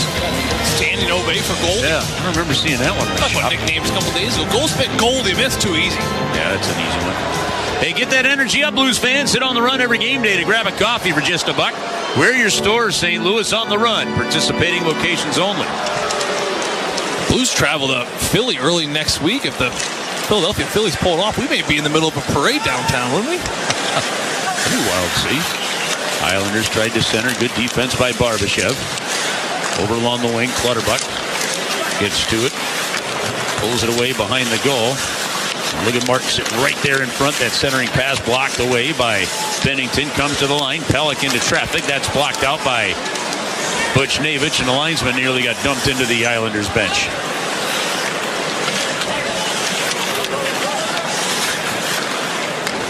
Falk, right side. Krug to the neutral zone. Buchnevich. Stick handles in. Over to Tarasenko. Shoots it. Sorokin makes the save. Blues get it back to Buchnevich in the corner, but he had to reach for it. Barbashev comes back along the wing. Terrific win by Barbashev. In front they go. Tarasenko right on the doorstep. Blues pound for it. Bodies dig for it. It comes out. They score! Letty!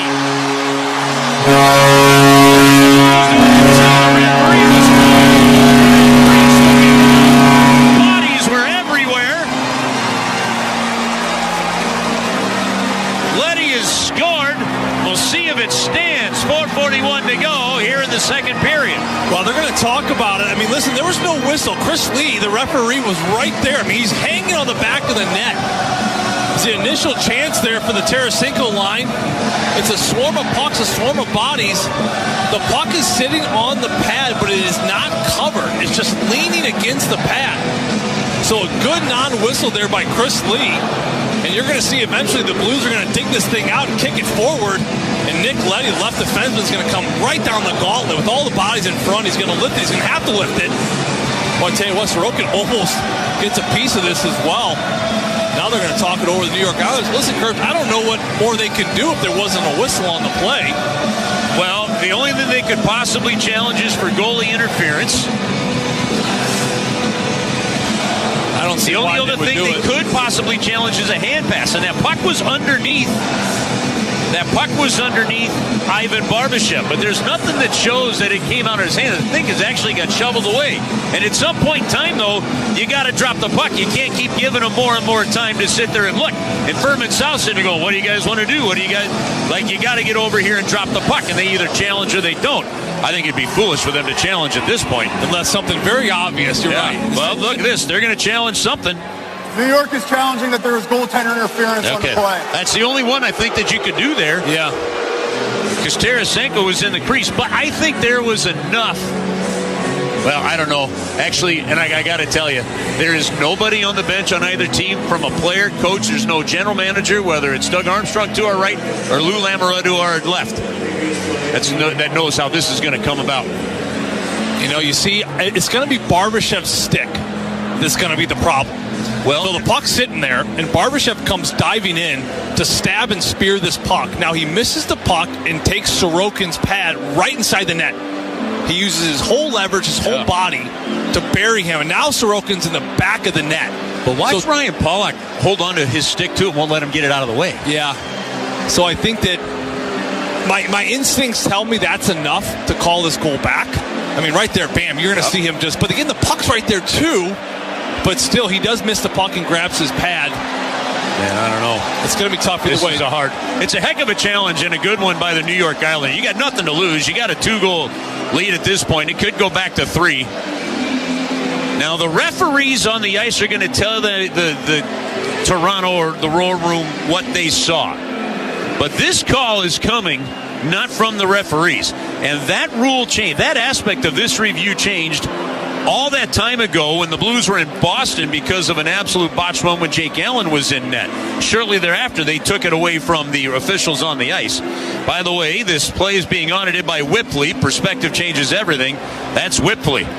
It would surprise me if this is waved back. Yeah, my instincts tell me right now, and I hate to say it, I think it will get called back. I've seen it. I've seen crazier things go the opposite way, but the fact that Barbashev drives his pad, now he's at the backside of the net, and he can't recover to make a save on Letty. But they may say Barbashev was on his feet. He had a chance to pop up. Yeah. Right? I mean, they could say a lot of things. And they have said a lot of things, and that's why this is always so tricky. You know, for the Islanders to make this call, they must feel very, very confident because, again, this could be such a turning point in the game. If they allow this goal to happen, it's 4-2. Now the Blues find themselves on a power play as the refs are still looking over the iPad. The Blues could find themselves on a power play if they take advantage. I mean, Curves were. Yeah, you're right. Being down by 3 goals, and then now you're one shot away from tying the game. So again, this call comes from what they call the War Room News announcement. After the coach's challenges determined there was goaltender interference on the play. Yeah. Now, it is still I can see why that was called. I mean, I understand that, but goalie interference because the league refuses to rewrite the rule the way it should be written for replay remains the single most inexplicable rule on the rule book. But in this case, you got Barbashev that knocked Sorokin kind of out of the way. But then you got Pollock holding onto his stick. I mean, it just...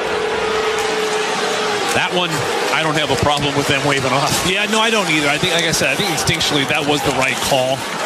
As unfortunate as it may sound, but Barbashev, the fact that Sorokin, the goaltender, was in literally the backside of his net and could not recover for that Nick Letty save. To me, that's what it was. I mean, he missed the puck. His stick drove right through the pad. Craig Berube's fired up. He wants an explanation. He's leaning over the players right now, and you see. Finally, Chris Lee is a veteran referee. He's going over there saying, come over and explain what the heck that one was about. Well, and at least an explanation. I mean, they went right into that face-off in the neutral zone, so they're getting a quick explanation right now. And if anything, I mean, you can't reverse this call at this point, but for Craig Berube, hopefully setting the tone moving forward in this game, maybe we get a call here on the Blue side of things. Mika was still in the penalty box, as is Anders Lee of the Islanders. They're serving Fighting Majors that came at 12:45. You watch Blues are getting the next power play, Joe. Puck coming in. I don't think it's going to take much to get it. Cleared out. Kyrou couldn't catch it. Almost like a penalty there, too. Yep. Got to be careful in the offensive zone. Krug on the back check. It's coming out.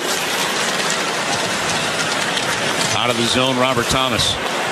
Gets it in onside. Rolls it too far for Shen in behind the net. It's coming around to Letty on the near wing. Shen takes a stick up near the face. High sticking call. What I tell you? There it is. It's not hard to understand how these games get officiated. No, and he's trying to... He's poking and prying in his mouth right there. No blood on the play. This is going to be a minor. It's going to be Noah Dobson here. He's going to find himself in the penalty box. And this is a big one now. New York, the rate, 2 minutes for high sticking. Well, it's a very big one because the Blues are right now, I mean, the mindset of this team being down by 3 goals, we talk about situations a lot, situational play, what do we need? I mean, right now, you have to figure out a way to close this gap to at least 2. You know, ideally, you want to make it 1, and they have time to make it 1, but you want to make this gap 2. And this is a perfect opportunity now with 3:35 to go in this period. You find yourself on a power play to make the gap just 2. You get a little reset the intermission curves, and you're off and running for the final 20. So the Islanders' penalty killing is darn good. It was the Blues and the Islanders that were the last one on the season to give up a power play goal. Blues get the puck. Thomas. He's on his backhand. Goes to Buchnevich. Now to Thomas. Tried to force it in front. This one's coming out. Blues on an Ameren, Missouri power play for the second one. 30 seconds are gone. Need a power play goal. Make it 4-2 late in the second period. Open the door for the third. Thomas. Too far for Buchnevich. Chipped and cleared out. Yeah, he just kind of throws up his arms and just tells the next guy to go. He's seen almost enough right there.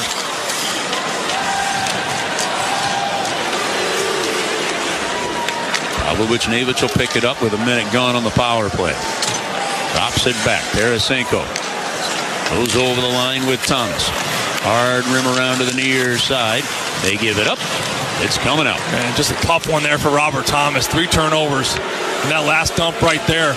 The intention's right. He's trying to go for a hard rim, but Zach Parise beats Vladimir Tarasenko to it. A quick little bump play right down to the defender and down the ice. Kyrou and Shen over the line with Neighbors. Comes back to Shen. Flips it up to the blue line. Falk. Left side. Shen. Into the circle. Looking for the deflection off Neighbors. They missed his stick. Kyrou picks the puck up. Tries to cut it back out of the corner. Shen there to help out. Straight away to Falk. Down 4-1. Minute 55 to go in the period. Pass to O'Reilly. He fanned on it. Man, it has just been that kind of start for the captain. Yeah, it really has. I mean, a perfect little touch and go play from Jake Neighbors below the goal line. He finds O'Reilly right in the slot. I mean, these are the ones last year Curbs he was putting away in his sleep, and it just falls right off his blade. Flipped in by Falk. Looking for Shen. Blocked away by the Islanders. Comes loose to Pajot. Out of the box is Dobson.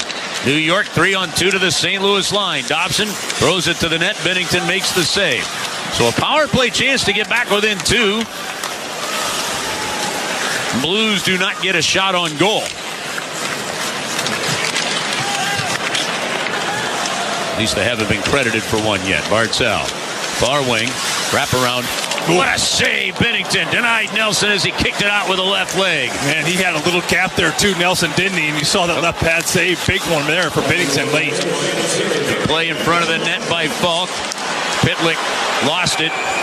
And it's forced by Nelson, just out hustling the Blues onto the puck. In on Binnington, and Binnington covers it up. Well, keep an eye on that save right there. I mean, I know we're already looking at a 4-1 game.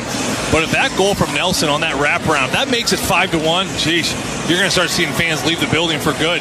That will be a very, very big hole to crawl out of, especially against a tight defending team like the New York Islanders. So, again, you keep it within 3. We'll see how the rest of this period shakes out, and certainly the rest of the third period. But that could be a big one looking back.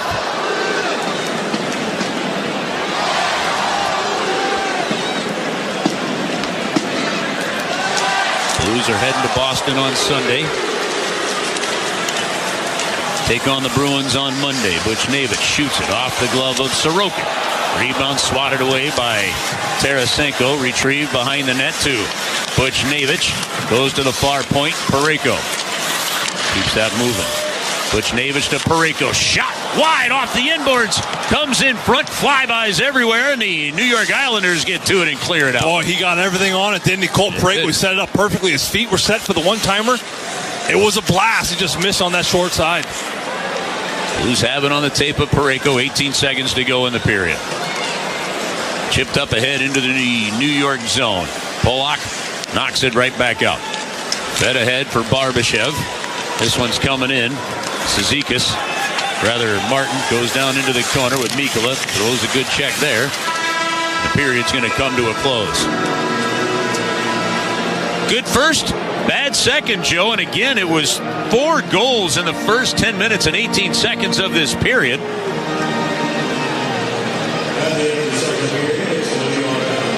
Binnington and Nelson still talking, and then Binnington and Sorokin end up bumping into one another. Gotta love it. You gotta love it. I don't mind it. No, you gotta love it. I really don't mind it. Try and change some sort of mojo up in this game right here. It's your goalie. I know. And it's your goalie. Yeah. And Matt Martin still having words with Chris Lee right there. You know, it was a tough period for the Blues. It seemed like everything that could have gone wrong, every bounce that could have gone against them, certainly did. A couple more backdoor goals, backdoor tap-ins. You know, even like the kill they had, the 5-on-3, they're in a good spot. They go to spring Nico Mikkola out of the penalty box for a breakaway. It gets cut off by Dobson, and 2 passes later in the back of your net. You have a goaltender interference one called back on Nick Leddy. That would have made it a 2-goal game, and there's not really much else to say other than what could go wrong in that period certainly did go wrong. 3 shifts in that second period for Logan Brown. And then the problem right now, Curbs, where Craig Berube can't lean on that fourth line. He can't lean on rolling over those 12 forwards because now, again, they're chasing that game. Instead of playing with their lead, they're chasing. So now he's got to go more with those top 9, and that's going to exhaust the top 9. It's not going to get the fourth line very active in the game, and all the problems that come with trailing in hockey games, as much as the Blues are right now, by 3 goals. Yeah, 3 for Brown, 4 for Pitlick. Mikkola, or rather, Toropchenko got a few more. He was part of some penalty killing. Only 5 shifts in that period for Jake Neighbors. I mean, it's short in the bench, and Blues chasing it a little bit. So the woes in the second period bite the Blues there, Alex, and we'll see what the Blues come on if there's something to build on in the third. Yeah, I went back and looked at it in the second period, at least in the last few games, going back to that Montreal game where the Blues had scored the 2 goals to start the second period. It's been 11 goals in the second for the opponent and 2 goals for the Blues so far in those games. Look, this is any team that's gone into slump. I don't really care what the sport is. It snowballs, and guys battle, they care, but then you try to do too much, and some of those inconsistencies just come running back. You know, you skate a little bit more, you skate hard coming back, you're trying to get back there, it hits off your skate, your Nick Leddy, it goes in your net. You're doing everything you can to keep the puck out of the net. Your Colton Parayko, it actually blocks the goaltender from getting over there, and the puck hits off your shin pad, goes inside the post. I mean, a lot of this you can look at bad luck, some of it you can look at it as bad bounces. But you make your luck. Mm-hmm. You know, you're not getting enough offensive zone time when Jordan Kyrou's on the ice. Yeah. It's just not happening. Well, and Doug said it on Tuesday. I loved the quote. He said, our ups don't last long enough, and we don't handle the downs well enough. Well, and so when I bring that up, when I'm talking Jordan Kyrou, I mean Kyrou's line. Yeah. You know, so these skill guys, it's too easy to knock them off the puck. Jake Neighbors is going board to board to try to keep those pucks in, but you need that from more guys. Mm-hmm. And unfortunately it snowballed with some bad breaks. But again, you're looking at a scenario where the save percentage is going to be bad, the goals against is going to be bad, and I'm not hanging any one of those on our goaltender. I'm not either. And that's where I'm like, okay, I still think we're fine. And I heard you say earlier, you talked with Alexander, the goaltending coach, and he said a majority of these have been pucks going off of sticks and things like that. He said 6 goals have gone in this year. 6 of the goals against have been deflected off the defenseman. Yeah. You can add 7 to that now. Yeah. That just shows you kind of how the bounces are going, mm-hmm. because on a given year, if you had 10 of those that happen, that might be a lot. Right. As he put it. Yeah. So, that's just the way it goes. So, look, I think you had a solid first period. And if you remember what Doug Armstrong said right at the very beginning, he goes, I don't know what the result of Thursday's game is going to be. That's a smart general manager that understands that you're not going to turn this thing around on a dime. Yeah. But here's what I want to see. And you saw it, I think, in the first. A little bit more in the second half of the second. You got to see it in the third. Right. If you do, you see more of that. You build on it going into Boston because it's not getting any easier. Yeah, put it together for 20 minutes in the third, and you build off of it. Curbs and Joy will hear from them in the third period, but we've got the Dobbs Tire and Auto Center intermission report to react to. 4-1 Islanders lead the Blues. Alex Ferrario with you. This is St. Louis Blues hockey. Dear road rivals, let's talk about extra. Toyota offers tons of extra with Toyota Care, our no-cost maintenance plan good for 2 years or 25,000 miles. No-cost oil changes, no-cost tire rotations, no-cost fluid level adjustments, and more. That's a whole lot of extra at no cost from Toyota. Nissan and Ford charge extra for maintenance. And that's the kind of extra nobody needs. Try harder. Toyota. Based on manufacturer's data as of 3/21/2022, covers normal factory scheduled service for 2 years or 25,000 miles, whichever occurs first. See participating dealer for coverage details.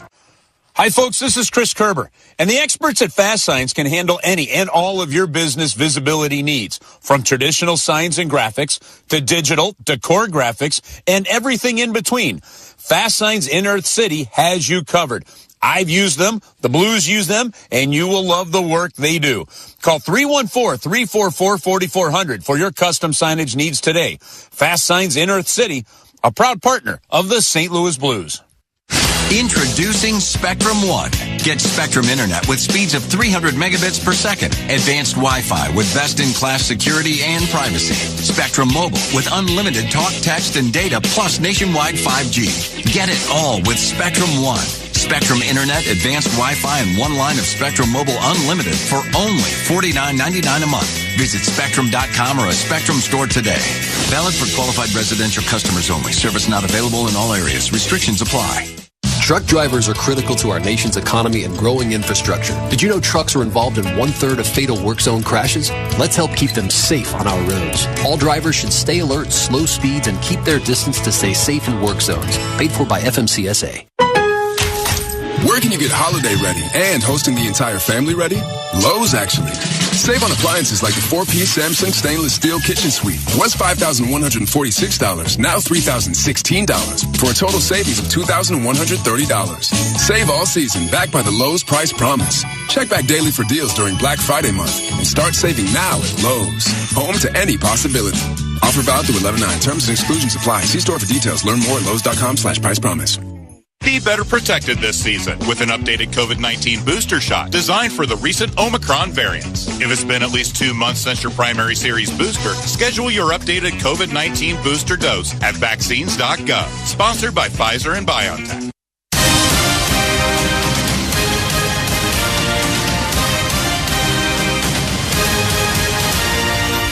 Islanders get it in off the opening draw. Palmieri shoots it. Binnington the save.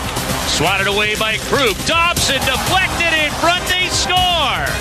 So just as we talk about it, 14 seconds in, Islanders throw it to the front of the net, deflect it in. We're tied 1-1. Second period of play. Right in the crease, Kyle Palmieri with a deflection as the Blues find themselves in a 1-1 tie, 14 seconds in. Welcome everyone into our Dobbs Tire and Auto Center's intermission report with 42 stores all over town. Money-saving deals on tires and auto services are always close by at Dobbs. A second period that went haywire quickly as the Blues give up that goal early. Then they find themselves in penalty trouble. It would be a tripping call on Niko Mikkola, and the Blues would kill a majority of that off until Toropchenko would take a cross-checking call on Pajot in front of the net. A 5-on-3 is the Blues seconds away, I should say, from killing that off. Mikkola's out of the box. O'Reilly tries to go the stretch pass. It gets turned over, and the Blues down 2-1. Barzal into the circle. They go rink wide. It's stolen away by O'Reilly. Oh, and he tried to spring. It's in. Islanders shoot. They score. It'll end up being a power play goal. The Islanders take a 2-1 lead. Just a great play at the line by New York to hold it in. 14:54 to go in the second. And then 2 minutes later, with more sustained zone pressure by the Islanders, it was 3-1. And now it's 2-on-1. Barzal far wing. Tried to tuck it in. Save made. They score. Binnington makes the first save. The Islanders push it back in off a stick. I might have hit the skate of Binnington that time. It went in. Might have even gone off of Nick Leddy. And it's 3-1 New York. 12:55 to go because the Blues lost a battle at the offensive blue line. And then before the period would end at the midway point, it would be a wraparound scoring chance and a puck sitting right in front for the Blues defense. Leddy very slow to get up. I didn't see who he ran into back up the ice. It's coming right in past Leddy. Islanders wrap it around. They shoot, and they've scored. 4-1 New York. 9:42 to go here in the second period. Corsi rating actually in favor of the Blues in that period, 60 to 40%, at least at 5-on-5. Mind you, you had the 5-on-3 that the Blues needed to kill off, but they were outshot in that period 14-12 as the New York Islanders now lead 4-1. And by the way, the Blues had 2 Ameren Missouri power plays so far in this game, 0 shots on goal, 0 goals so far on the power play. That's where we sit. It is the second period recap here with our Dobbs Tire and Auto Center's intermission report. We'll take a 2-minute break. When we come back, the fellows on the Last Minute Blues podcast discuss this losing skid for St. Louis. We'll get to that next. Alex Ferrario with you. This is St. Louis Blues Hockey. Delta Dental helps you unleash your smile power with plans for any budget. So, whether you're an individual looking for coverage for you or your family, or an employer looking for affordable options, trust the nation's leading provider of dental benefits, Delta Dental. For individuals and families, that means keeping you and your smile healthy. For businesses, it means providing affordable and hassle-free options for companies of all sizes, big or small. And remember, when you offer a leading dental plan like Delta Dental to your employees, you'll keep the best talent productive and satisfied. Find the right individual, family, or group plan at DeltaDentalMO.com. Hi, folks. This is Chris Kerber, and the experts at Fast Signs can handle any and all of your business visibility needs, from traditional signs and graphics to digital, decor graphics, and everything in between. Fast Signs in Earth City has you covered. I've used them, the Blues use them, and you will love the work they do. Call 314-344-4400 for your custom signage needs today. Fast Signs in Earth City, a proud partner of the St. Louis Blues. Jack Daniels has always made whiskey, and if they have it their way, they always will. But there's one thing Jack can't make more of: moments. Those are on us to create. You see, friends, we only get one shot at this crazy ride, so let's make sure we're making the most of every moment we have. So whether today's a day that you try that thing you've always wanted to do, or you're just going to sip a glass of Jack and catch up with a friend, don't let a single moment go to waste. Make it count, Jack Daniels. Please drink responsibly. Tennessee whiskey, 40% alcohol by volume. Jack Daniels Distillery, Lynchburg, Tennessee. The Blues are back on the ice, and this season you can be in the stands to experience it all live. Shop a wide variety of seats for every match from Ticketmaster, the official ticketing partner of the St. Louis Blues and the NHL. And make sure you don't miss a single moment. And rest assured, if your plans change, Ticketmaster has you covered. You can securely sell your seats to other fans with just a few taps. Get tickets now at Ticketmaster.com/blues. That's Ticketmaster.com/blues.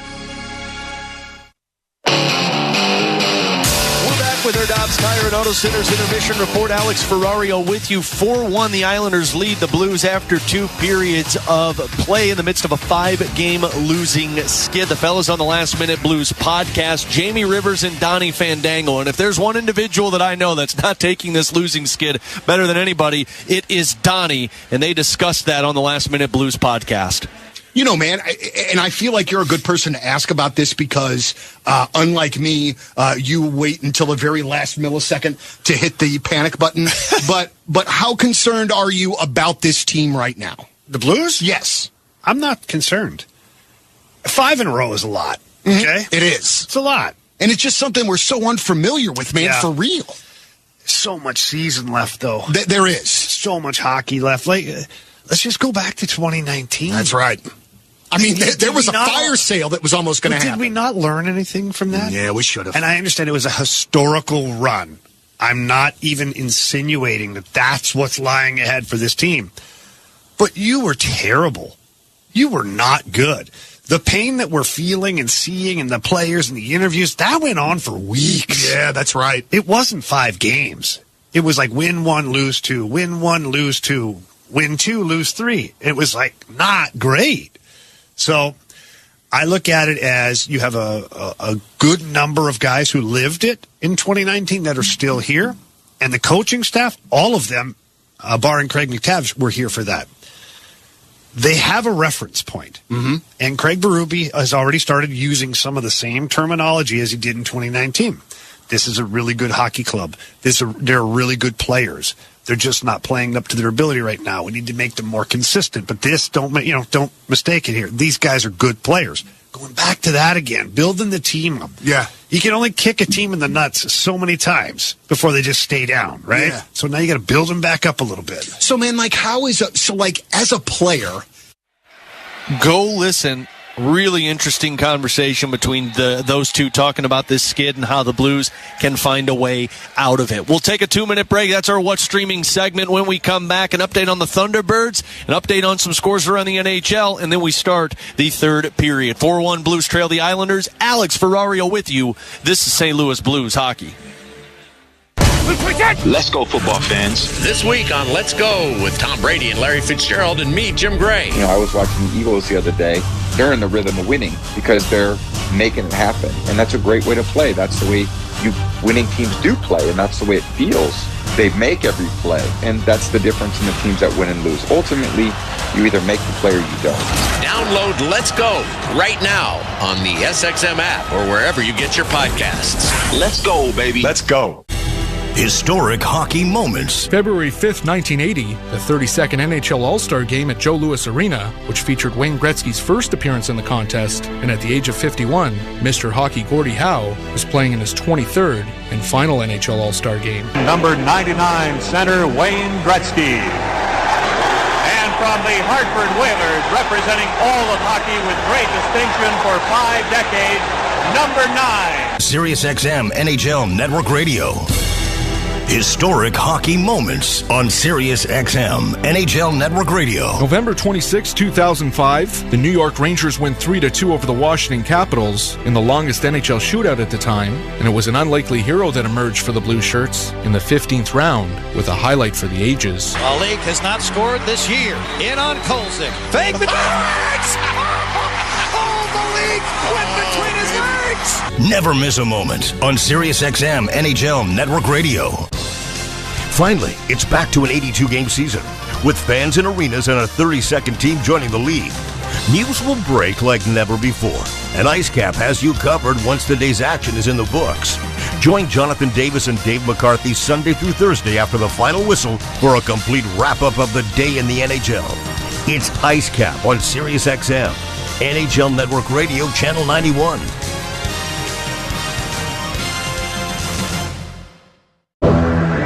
PetSmart Prospect Report. The Thunderbirds have been idle since their comeback shootout victory over the Providence Bruins the other night. A 3-2 victory. They will be back in action tomorrow on home ice. Your PetSmart Prospect Report. You do anything for your pet, PetSmart can help you get anything they need quickly and conveniently. Shop our nearby stores, PetSmart.com or the PetSmart app. Let's pause 10 seconds for station IDs, some score updates, and then we'll start the third. This is St. Louis Blues hockey. Here's Letang. 24/7 hockey. He missed the target.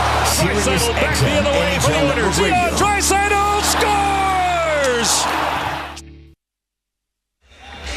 In the Central Division around the National Hockey League, Jets and Canadians in a 2-2 score in the third period. Wild trailing the Kraken 3-0. Blackhawks up 1-0 on the Kings, and the Predators up 2-0 on the Flames. Let's start the third now, and we go back over to Chris Kerber and Joe Vitale.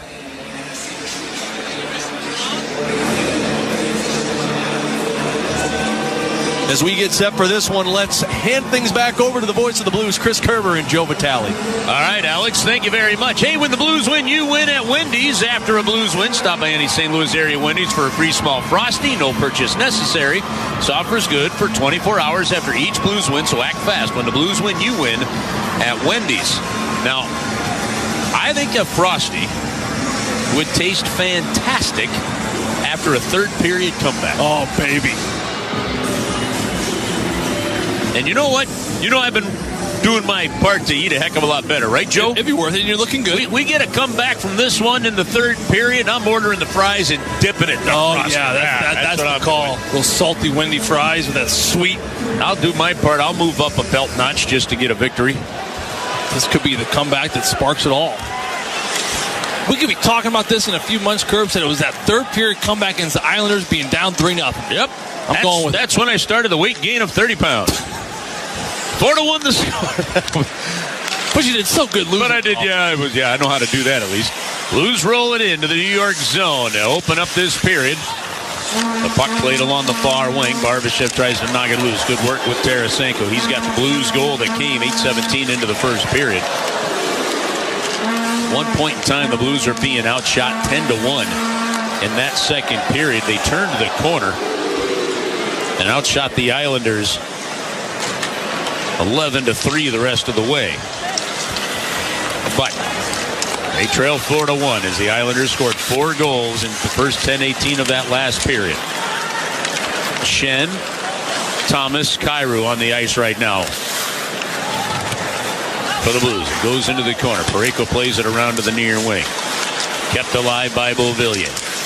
Works it back to the front of the net on the wraparound, turns and shoots it, lifts it high, and it bounces through Brock Nelson, but Pellick is there, dumps it into the far corner. Lee reaches to it. He and Mikkola collide in the corner. Those two had fighting majors in the last period. Blues get it out to Kyrou in the neutral zone.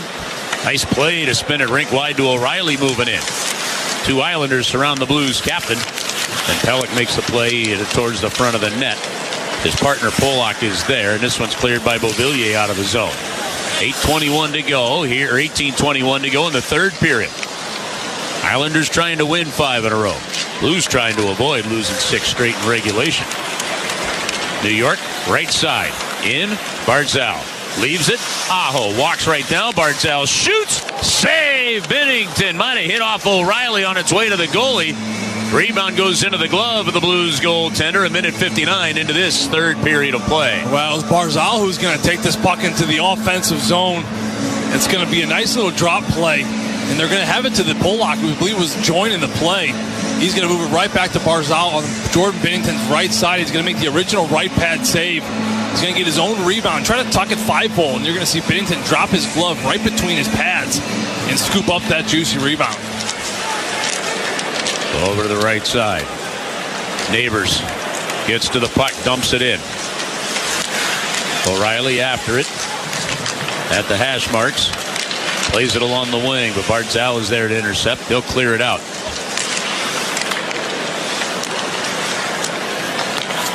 Lou Lamoriello built team, which then specifically deals with anybody he hires as coach, are going to be a solid defensive-minded team. Yeah, they're going to defend as a unit. There's going to be discipline. There's going to be accountability amongst the team and the coaching staff, because he's one of those general managers. He doesn't wait for players and coaches to figure it out. If you don't join the theory and the theme of what he's trying to get after, playing strong defensive zone hockey, it's just a matter of fact you're out. Pitlick drills into Mayfield. Pinching downboard Tuzo. He and Clutterbuck bump, but it's cleared ahead. Cizikas will send it in. Leddy's going to go after it as Binnington plays it to the wall. So Brown, Pitlick, and Achari were on that last line for the Blues. Coming over the boards now, Tarasenko, Barbashev, and Buchnevich. This is the only line that's been kept together throughout the game. They give Leddy a lane to skate up the middle. He skates it in, and then he goes to shoot, and it's deflected off the stick and out of play of Noah Dobson. 16:40 to go. Bud Light Happy Hour happens every home game. Prior to the game, you've got live entertainment, specially priced food and beverage options. It's in the Anheuser-Busch Beer Garden and the Bud Light Sports Club on club level. A good speed there by the former Islander Nick Leddy. Spent 7 years in New York and moves right up the middle of the ice right there. Cuts it to the outside. Had a little bit of a lane. But again, I mean, one of the main themes for New York and how good they've been defensively is just their ability to block shots or get sticks and lanes. Another block right there by Palmieri. Buchnevich. It's around the poking of Zach Parise. A little old school slapping at the gloves and the stick. I like the fact that they're not calling that.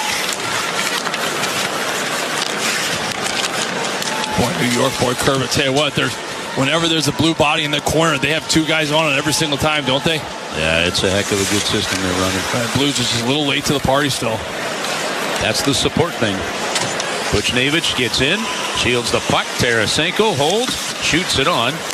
Sorokin square to it, makes the save. I don't think he really wanted to shoot that puck, but he didn't have much other options to do with it. No, and he went short side on the ice. Sneaky little shot. Sometimes that'll sneak in 5-hole, especially if the goaltender's thinking you're going to pass that puck off.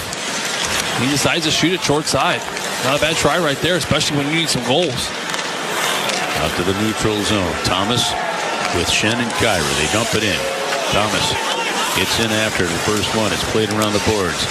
Comes to the point. Parayko off the end boards. Wow, that thing bounced right back in front. Blues weren't quite ready for it as it went wide, and now the puck cleared out by New York. Yeah, I think it hit the stanchion curves because the angle from where that was coming from, it should have propelled out the other side of the net, but it came redirected right on that short side. We've seen a couple wacky bounces here tonight. Hartzell through the neutral zone. Weaves his way in. Moves it onto the forehand. Sets it up to the blue line. Aho works it over on the right side. 2 players in the National Hockey League by the name Sebastian Aho, and they are not related.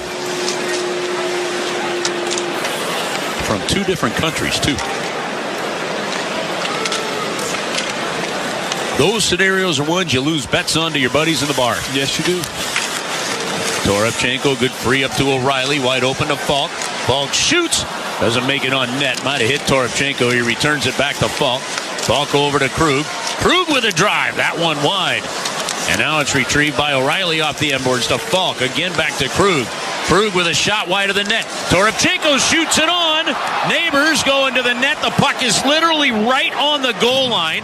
Kept out by the leg of Sorokin as Neighbors falls into the crossbar, and the net comes loose. And when it does, you can see that puck sitting right on the red line. Well, I tell you what, it's a great shot by Torrey Krug. You know, you talk about shots missed or shots going wide. This one was on purpose. You're going to have Clutterbuck, who's going to be in a great lane to block Torrey Krug's shot at the net. So he hits it off the side, and he uses that stanchion that we saw earlier on the Tarasenko goal. But instead of coming out the other side, it comes out the same side. And that's exactly where Jake Neighbors and company are going to be there, with Toropchenko just jamming away. Eventually the net comes off, Curbs, and you're absolutely right. That puck is just sitting on the goal line. Teams can be so good in front of their net. Sometimes the only way to really get it there and wreak havoc is that bank play. Yeah, it really is. I mean, again, you saw with the Tarasenko goal in the first period, it was the same one. Krug misses the net, comes out the other side. Tarasenko's on the board for the first and only goal so far for the Blues. They're going to maybe take another look at this goal here. Well, that puck was actually, turns out that puck was in the net maybe before Neighbors. Well, it was definitely in. I think before the net came off. loose. So yeah, the net came off. But they're just double checking. It was close. The fans are starting to see it now. You got the bird's eye view of it. It's about 7 to 8 inches past the goal line. The question becomes, it's just the timing of it. Does the net come off before?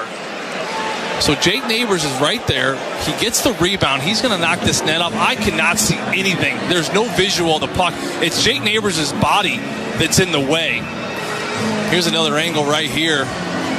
Goes off his skate. See, by the time you see it, the puck is clearly in, but you just don't know when it did versus when that net came off the moorings. Well, it was called a no goal on the ice, so they have to see something. They have to see that puck cross that goal line. They have to visually see it before the net comes off, and I just do not see it. Again, it's Neighbors' body and the whole pad of Sorokin that blocks the view of the puck. You see the aftermath. The puck's beyond the goal line, but you just don't see the puck cross before the net is off, to me, Curbs. And with it a non-goal on the ice, I can't see them overturning this. But they still have the headsets on. They're going to take another deeper look at it. All right, follow me on this. But this is the kind of thing we're talking about, that slump and something, right? You got a goal waved off because of goalie interference, but you crash the net. Yeah. You've got a goal that doesn't look like you're going to be able to see this one go in. Neighbors falls into the crossbar, before that puck goes in, or at least before you can see it. But again, you're right on the doorstep in there. There are some right things that are happening, creating these scenarios that even though those calls and the replays may not go your way, by the way, this play is being reviewed and audited by Whipley. So we've had 2 Whipley reviews already in this game here tonight. But Whipley, perspective changes everything. That's Whipley. Well, those are the kind of things that I'm talking about, where when you do it the right way, it may not go your way right away, but you're starting to create some of those moments. Well, and to your point, you look at the losing streak, and you look at how they're down by 3 goals in this game, but it's just not as bad as you think, right? I mean, there are some moments. Yes. And these refs are still looking at this. I mean, they're really wanting to make sure. And if I'm a fly on Chris Lee's shoulder, I think the only thing they have to be saying is, give me every single angle. We called it a no goal on the ice. I haven't seen one angle that shows that puck over the goal line before the net's off. Well, here's another thing. That net could actually be lifted up, and it could count. It's when it goes side to side or back like that. And yeah, I think it's off. But here's the other thing. This could also be like when the teacher's looking at you and you're doing your math work and you don't have a clue what in the world you're going to do with it, so you just stare at it longer to make it look like you're thinking, really working on this. I think this got decided 2 minutes ago. Yeah, maybe. Maybe they're letting us hang on. Hey, if it's hard to stay focused on your business, if the game is on, let First Bank's family-owned business be a resource for you. Network with like-minded family businesses and learn from their experiences. Go to first.bank/family business to learn about the center. Now the referees are talking. Hey, we hang out here a little bit longer. I know we're going to get booed when we announce that this is not a goal. Or maybe they're arguing who has to make the announcement. Listen, I'm tired of getting booed. You know, Furman Saw's like, man, Chris Lee, you're the veteran guy here. You're going to do this. Yeah, I just got to think, if you're going to call this a goal, they're making an assumption. Well, not an assumption, or possibly we have an angle. We haven't seen an angle that they have seen, and that's happened before. We've been here. We go. No, they're facing it off in that zone. After review, we've determined the puck crossed the goal line after the net was off its moorings. Therefore, we have no goal. They're gonna hear about it too. Well, you listen. I got a hard time. I have a hard time arguing with either one of the reviews tonight. Yeah, it's the right call. Yeah. I mean, there was no angle. You could speculate that maybe it was, but then you just be guessing because bodies and pads were in the way.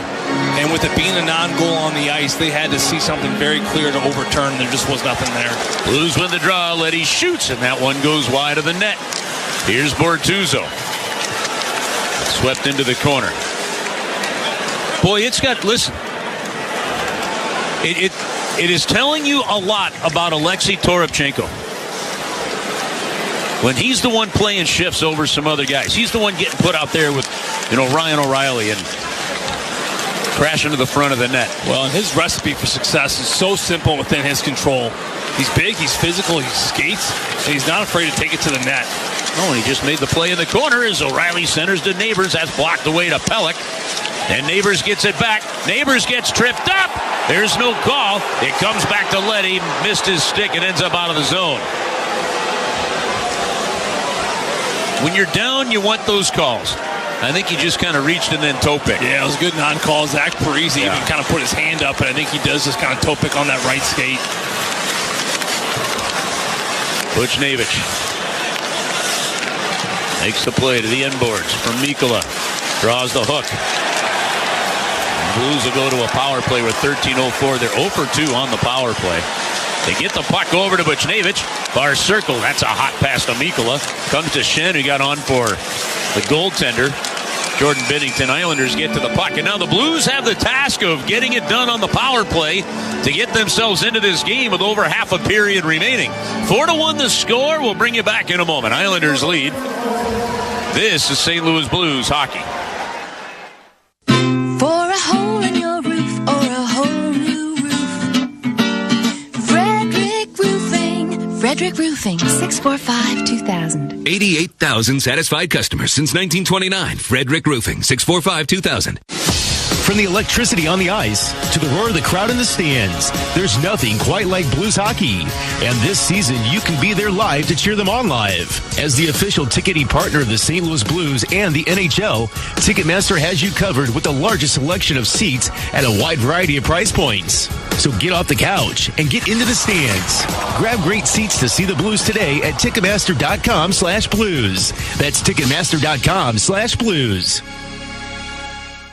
Dear road rivals, let's talk about extra. Toyota offers tons of extra with Toyota Care, our no-cost maintenance plan good for 2 years or 25,000 miles. No-cost oil changes, no-cost tire rotations, no-cost fluid level adjustments, and more. That's a whole lot of extra at no cost from Toyota. Nissan and Ford charge extra for maintenance. And that's the kind of extra nobody needs. Try harder. Toyota. Based on manufacturer's data as of 3/21/2022, covers normal factory scheduled service for 2 years or 25,000 miles, whichever occurs first. See participating dealer for coverage details. Fitness will always be about keeping a routine. And the best routines in life will always make time for enjoying yourself. Michelob Ultra, superior light beer. Enjoy responsibly. AB Michelob Ultra Light Beer, St. Louis, Missouri.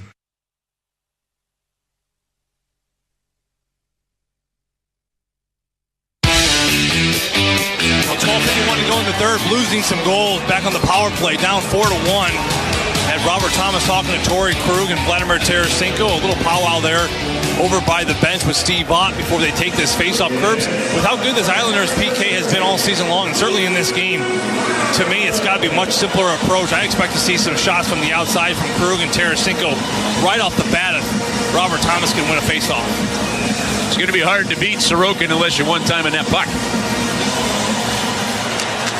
Islanders win the faceoff, though, and they'll clear it down. So the Blues will go back to their own end and start from there. Cameron, Missouri power play number 3 for the Blues. Trailing 4-1, 12:40 to go here in the third period. Drop pass from Buchnevich. Thomas will pick it up. He goes over the line to Buchnevich, rink wide to Tarasenko. Shoots it high.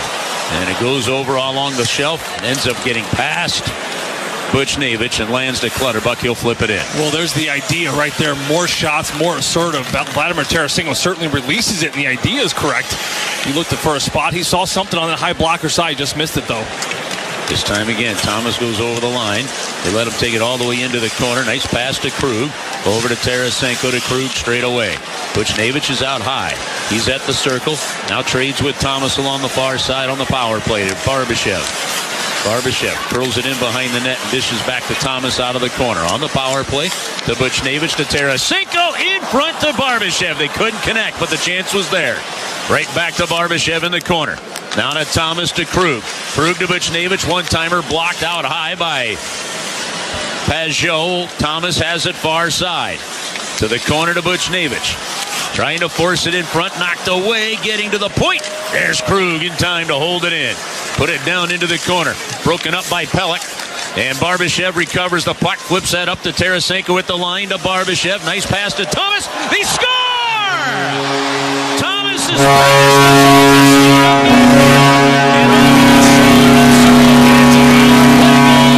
They're back in it. Down by 2 and 11:20 to go here in the third period. Well, in a phase of the season early where funky bounces are common, might as well get a few for yourself. We saw a puck go off Nick Leddy's skate. We've seen multiple of those this year. Why not throw the net and just hope these bounces start turning your way? And that's exactly what happens on the play. A great little pass from Barbashev through the legs over to Robert Thomas. His intent is going to the back door. He's got Pavel Buchnevich right there at the doorstep. And it's going to go right off Zach Parisi's inner skate and actually going to go bar down. Heck of a play right there. And a very fortunate bounce for Robert Thomas. Well, you get bounces when you get it there, don't you? Well, you really do. And that was a big one, too. Because now, listen, you're in a pull goalie situation. You got 11 minutes here.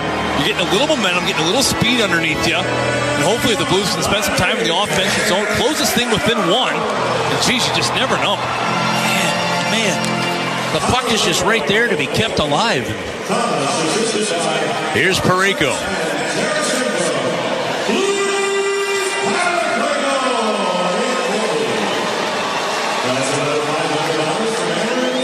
Thomas gets the goal. Barbashev an assist. The Blues try a long pass from Mikkola. They would put that in the low percentage category. This one goes to Bartel, circling the net. He turns, he looks, he centers, and that shot gets blocked away, but they keep it into Aho. Aho in behind the goal to the far side of Bartel. Play broken up. Blues sweep it to the far wing, not out. Another great play. Islanders on the wraparound. Matthew Bartel armed with a brand new long-term contract. In front on the near side, Wahlstrom was there. He missed the tap-in. They fire it towards the line. It ends up out of the zone, and the Islanders cleared it. Yeah, I tell you that, Barzal, he's a fun player to watch. We don't see him all that often, but his ability to spin on a dime is very incredible. It is very Connor McDavid-like. The way he's going one direction, he'll make a 360 spin, and he can lose a defender. Goal and an assist in the game for Vladimir Tarasenko. 5 assists, 4 goals, 9 points. Blues bring it in. Shen is on his back end on the near wing. Has to eat it along the wing. Gets it back from Thomas. Far side it goes. Oh, and it hit Leddy's skate, bounced all the way to the corner. He was trying to get it to his stick, and he'd have walked into the goalie alone. This one's cleared back out. Here's Kyrou now to Falk. 9:16 to go. They score another quick one here. Watch how good the forecheck looks. Well, they're going to be coming with more speed. And right now, I mean, listen, New York, they're playing a preventative defense right now. They have not spent a lot of time in the offensive zone. It's pretty much one and done in the defensive zone. They're clearing it out, but if they can have him in enough and put a little bit of pressure and roll some lines, they're going to have some success here. Here's Bortuzzo. Wrist shot. Right of the goal it goes with Barbashev cutting to the front of the net. Islanders go to clear. Buchnevich blocked it. It's off the glove of Buchnevich. That's a hand pass. Buchnevich is going to really argue. Tarasenko is going to bark too, but at least from way up high, at 8:41 to go, that looked like a hand pass from here. 4-2, the Blues trying to claw back in it. Back in a moment. This is St. Louis Blues hockey.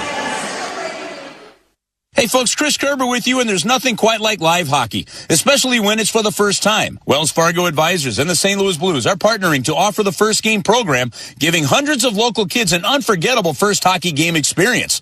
With free tickets and a pregame hockey 101 course taught by myself and my partner Joe Vitale, Wells Fargo Advisors and the Blues are helping make first hockey memories that will last a lifetime. Wells Fargo Advisors is a trade name used by Wells Fargo Clearing Services, LLC, member SIPC. Since 1976, the Dobbs family of associates has put customers first, treating them with respect while providing quality tires and expert automotive service at the most competitive prices in town. You too can depend on Dobbs. Come in today. Now at Dobbs, buy 3 qualifying Cooper tires, get the 4th free. So drive in today and save at any of Dobbs' 42 locations. Buy 3 select Cooper tires, get the 4th free at Dobbs. Click on gotodobbs.com for details. Get the official NHL app to watch, read, and listen to all the Ds. All I can say is absolutely wow. All the sauce. All the saves. All the hits. All the snipes. All the sellies. He scores! Unbelievable! All the hockey. If it's hockey, it's here. Listen to every NHL game for free, now with Apple CarPlay and Android Auto. Download the official NHL app now.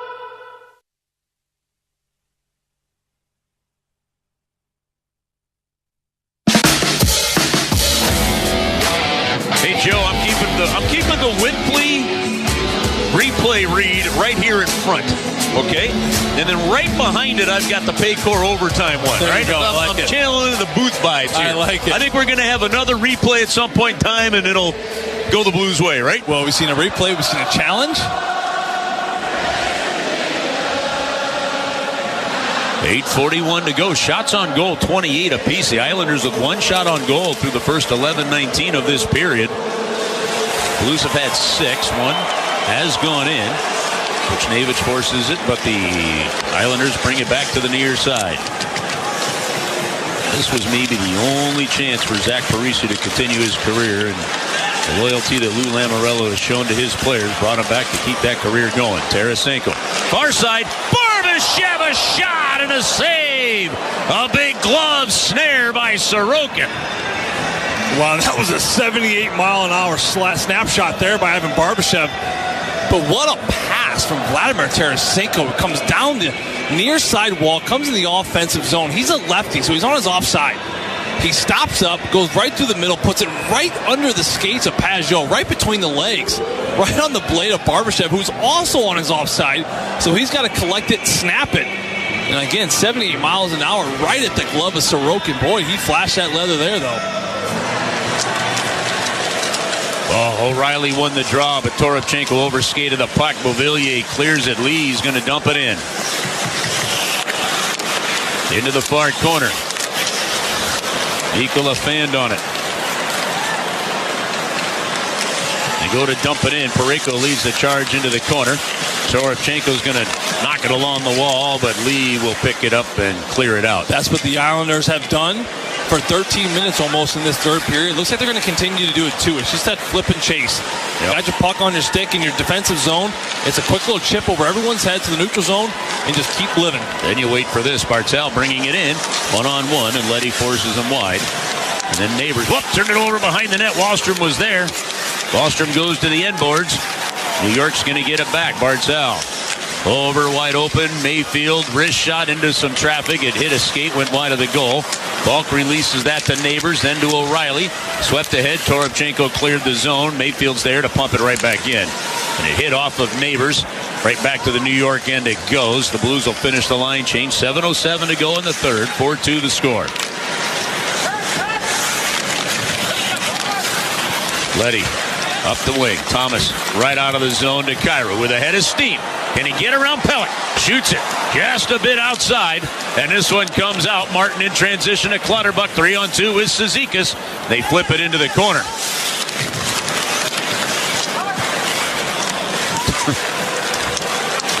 Yeah, my head's a dangerous place sometimes. Here's Bortuzzo.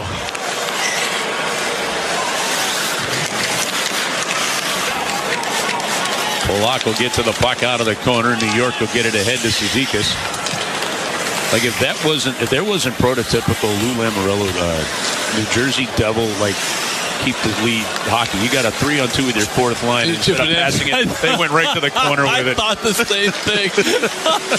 it was Matt Martin. He had Cizikas and Clutterbuck going in the net. He could have made it a 2-on-1. He just chips it in. Hey, that's never a bad play. You're never going to get yelled at. Now, if Matt Martin and Cizikas were out there with, let's say, Barzal with a mixed lineup, then you're going to get barked at. Okay, so I wasn't alone in my thought on that. No. I thought the same thing. I'm glad you heads up. Boom, big hit there. Buchnevich gets checked down, but the Blues keep it alive. Mikkola centers. Had Pitlick cut into the net. They couldn't connect. This one's coming the other way. Nelson avoid Buchnevich, who tried to return the favor on the hit. And it goes into the far corner. Beauvillier finds Anders Lee. What a hockey player Anders Lee has developed into. Islanders get it up to the line. Polak makes a move. Got around Pitlick. Skeets it in. Walks it to the front. Shoots it wide of the goal. Thank goodness. Boy, he's shaked and baked.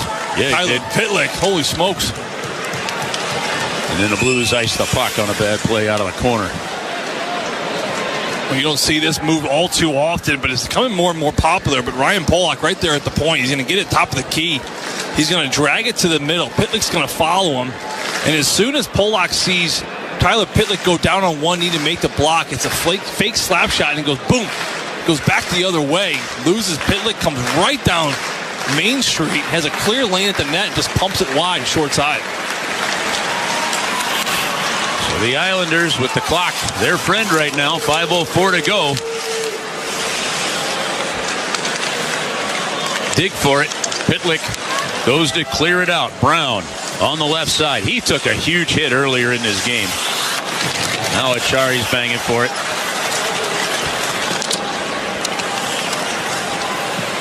New York will clear it out, and it comes off the near side fault. Achari runs into Bailey. They get it out to Barzal. Rink wide it goes. What a play by Leddy to knock that pass down. Sends it over the line to Kyrou. Gets it poke checked off of his stick, and Shen does the work to get it back. Thomas tries to walk it through. Thomas out of the corner. Binnington still in the net. Kyrou centers. Oh, and he nearly bounced it off the defenseman. Sorokin makes the save. There's 4:20 to go in the third. The Blues down 4-2, out shooting the Islanders 30-28. An offensive zone faceoff coming up when we come back, and we'll see if the goalie's in the net when that happens. This is St. Louis Blues hockey.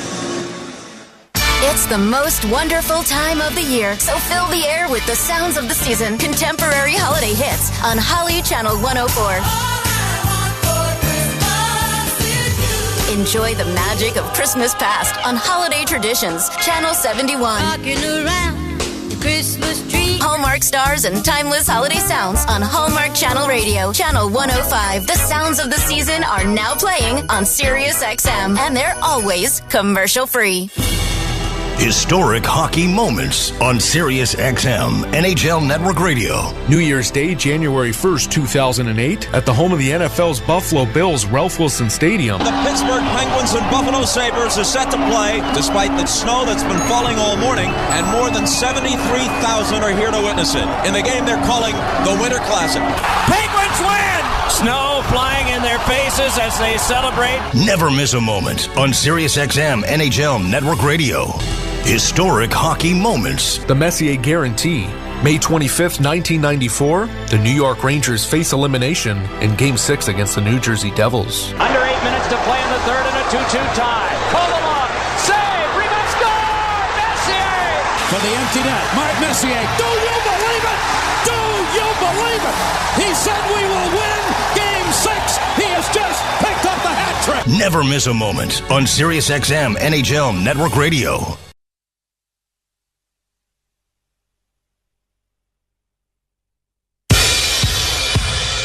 Well, Blues fans, you can enter to win the Great Clips Convenience Pack all season long at bluetix.stlblues.com. The most convenient way to enjoy the game. 2 loaded value tickets, a parking pass, and a free haircut from Great Clips. Proud partner of the St. Louis Blues, Great Clips. It's going to be great. So the Blues on the face-off in the offensive zone. Bennington stays in the net, 4:17 to go. Kyrou goes into the corner. Checked, and the puck comes loose. But Schenn races to the point to hold it in. Makes a nice play and does. It rolls in behind the net. Thomas tried to go to Kyrou, cut to the front of the net, and it fell off of his stick. Pelech will clear it out. And this one's flipped down into the corner. Parayko's going to go get it, 3:55 to go. Yeah, the Blues are going to have to figure out a way. The New York Islanders are ending plays. They're squashing them quickly. They got to get more numbers on the puck right now, and maybe the goaltender being pulled here shortly will solve that issue. Toropchenko flies in, fell down.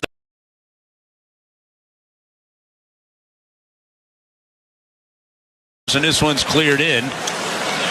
Bennington's going to come out of the net, flip it over to the far wall. Leddy with O'Reilly. They couldn't clear it around Anders Lee. Now they get it out to Neighbors. 3, 4, 5. Counted the players. That's right in front of the bench on a potential change, and it goes down the ice. 3 minutes to go, down by 2. They have not taken Bennington out.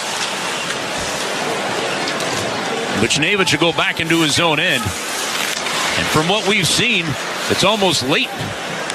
Berube's waiting to make the play. Kyrou. His hands up now. Well, that ain't going to get it done. Krug holding it in. Blues get it to Kyrou. Kyrou spins off the wall. Kyrou leaves it now for Krug to get the extra man on. He shoots it on, and a glove saved by Sorokin. You got the extra guy trying to come in. Nobody in the eyes of the goaltender. Yeah, Krug doesn't make the right move right there. I mean, listen, they don't need one, they need 2 right now. So you can't play with it too long as they sit now at 2:32. It's got to be a shot mentality. That's what they tell 6-on-5 advantage players. You know, when you're down by 1, you can look for that perfect pass. But down by 2, it's got to be more rubber at the net. Not only rubber, it's got to be bodies there. As Sorokin saw that puck from 60 feet out. No Justin Falk on the ice at the moment. He has played over 25 minutes in this game to lead the team in that category. New York's going to ice the puck. Krug's going to battle to get back to get the whistle. 2:19 to go. Well, and Craig Berube already took his time out. It was when the Islanders scored their 3rd goal in that 2nd period. So it's a situation where you're looking at 2:19. Whatever it happens, the only timeout will come from New York if their company is tired. Thomas against Zizekas. Thomas wins the draw. Tarasenko goes to the corner for Kyrou. Lays it over to Thomas. Rolls it to the point for Krug. Back to Thomas. The goalie pulled the extra man on. Kyrou out of the corner. Thomas to Krug. One-timer on. Rebound kicked into Pelech. Blues battle for it. Kyrou gets it loose to Tarasenko. Good dig by the Blues. Off Tarasenko. Nope. Bounce pass. Cleared out. Zizekas.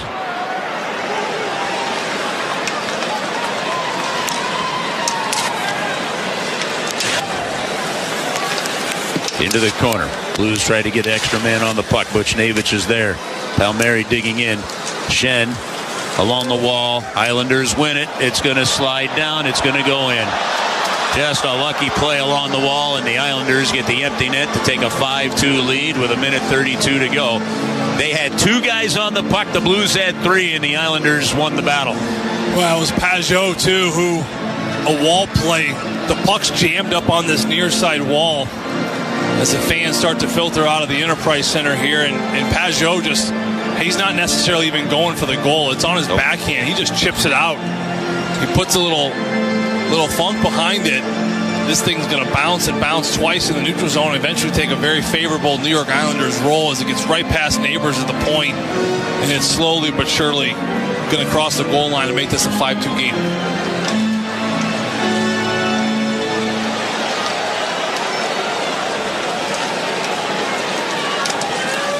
Blues bring it in. Achari puts it on goal. Sorokin will make the save. So that is 1, 2, 3, 4, 5. So the Blues have allowed 5 goals with their goaltender pulled out of their 6 losses on the season. Shoot it wide of the net. Chuck it back to the near side. Mikkola put it wide. Bortuzzo rolls it in. 1:13 to go. Down 5-2. Brown, Achari, and Pitlick. He'll dig in along the wall. Islanders are just going to hold it as long as they can. Lee gets to it, and he'll just flip it up ice.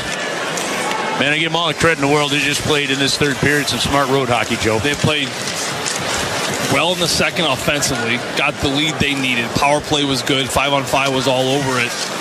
And then they just lulled the Blues to sleep here in the third. Just constantly. Shots on goal for the Islanders in the third. Yeah, just constantly chipping it out.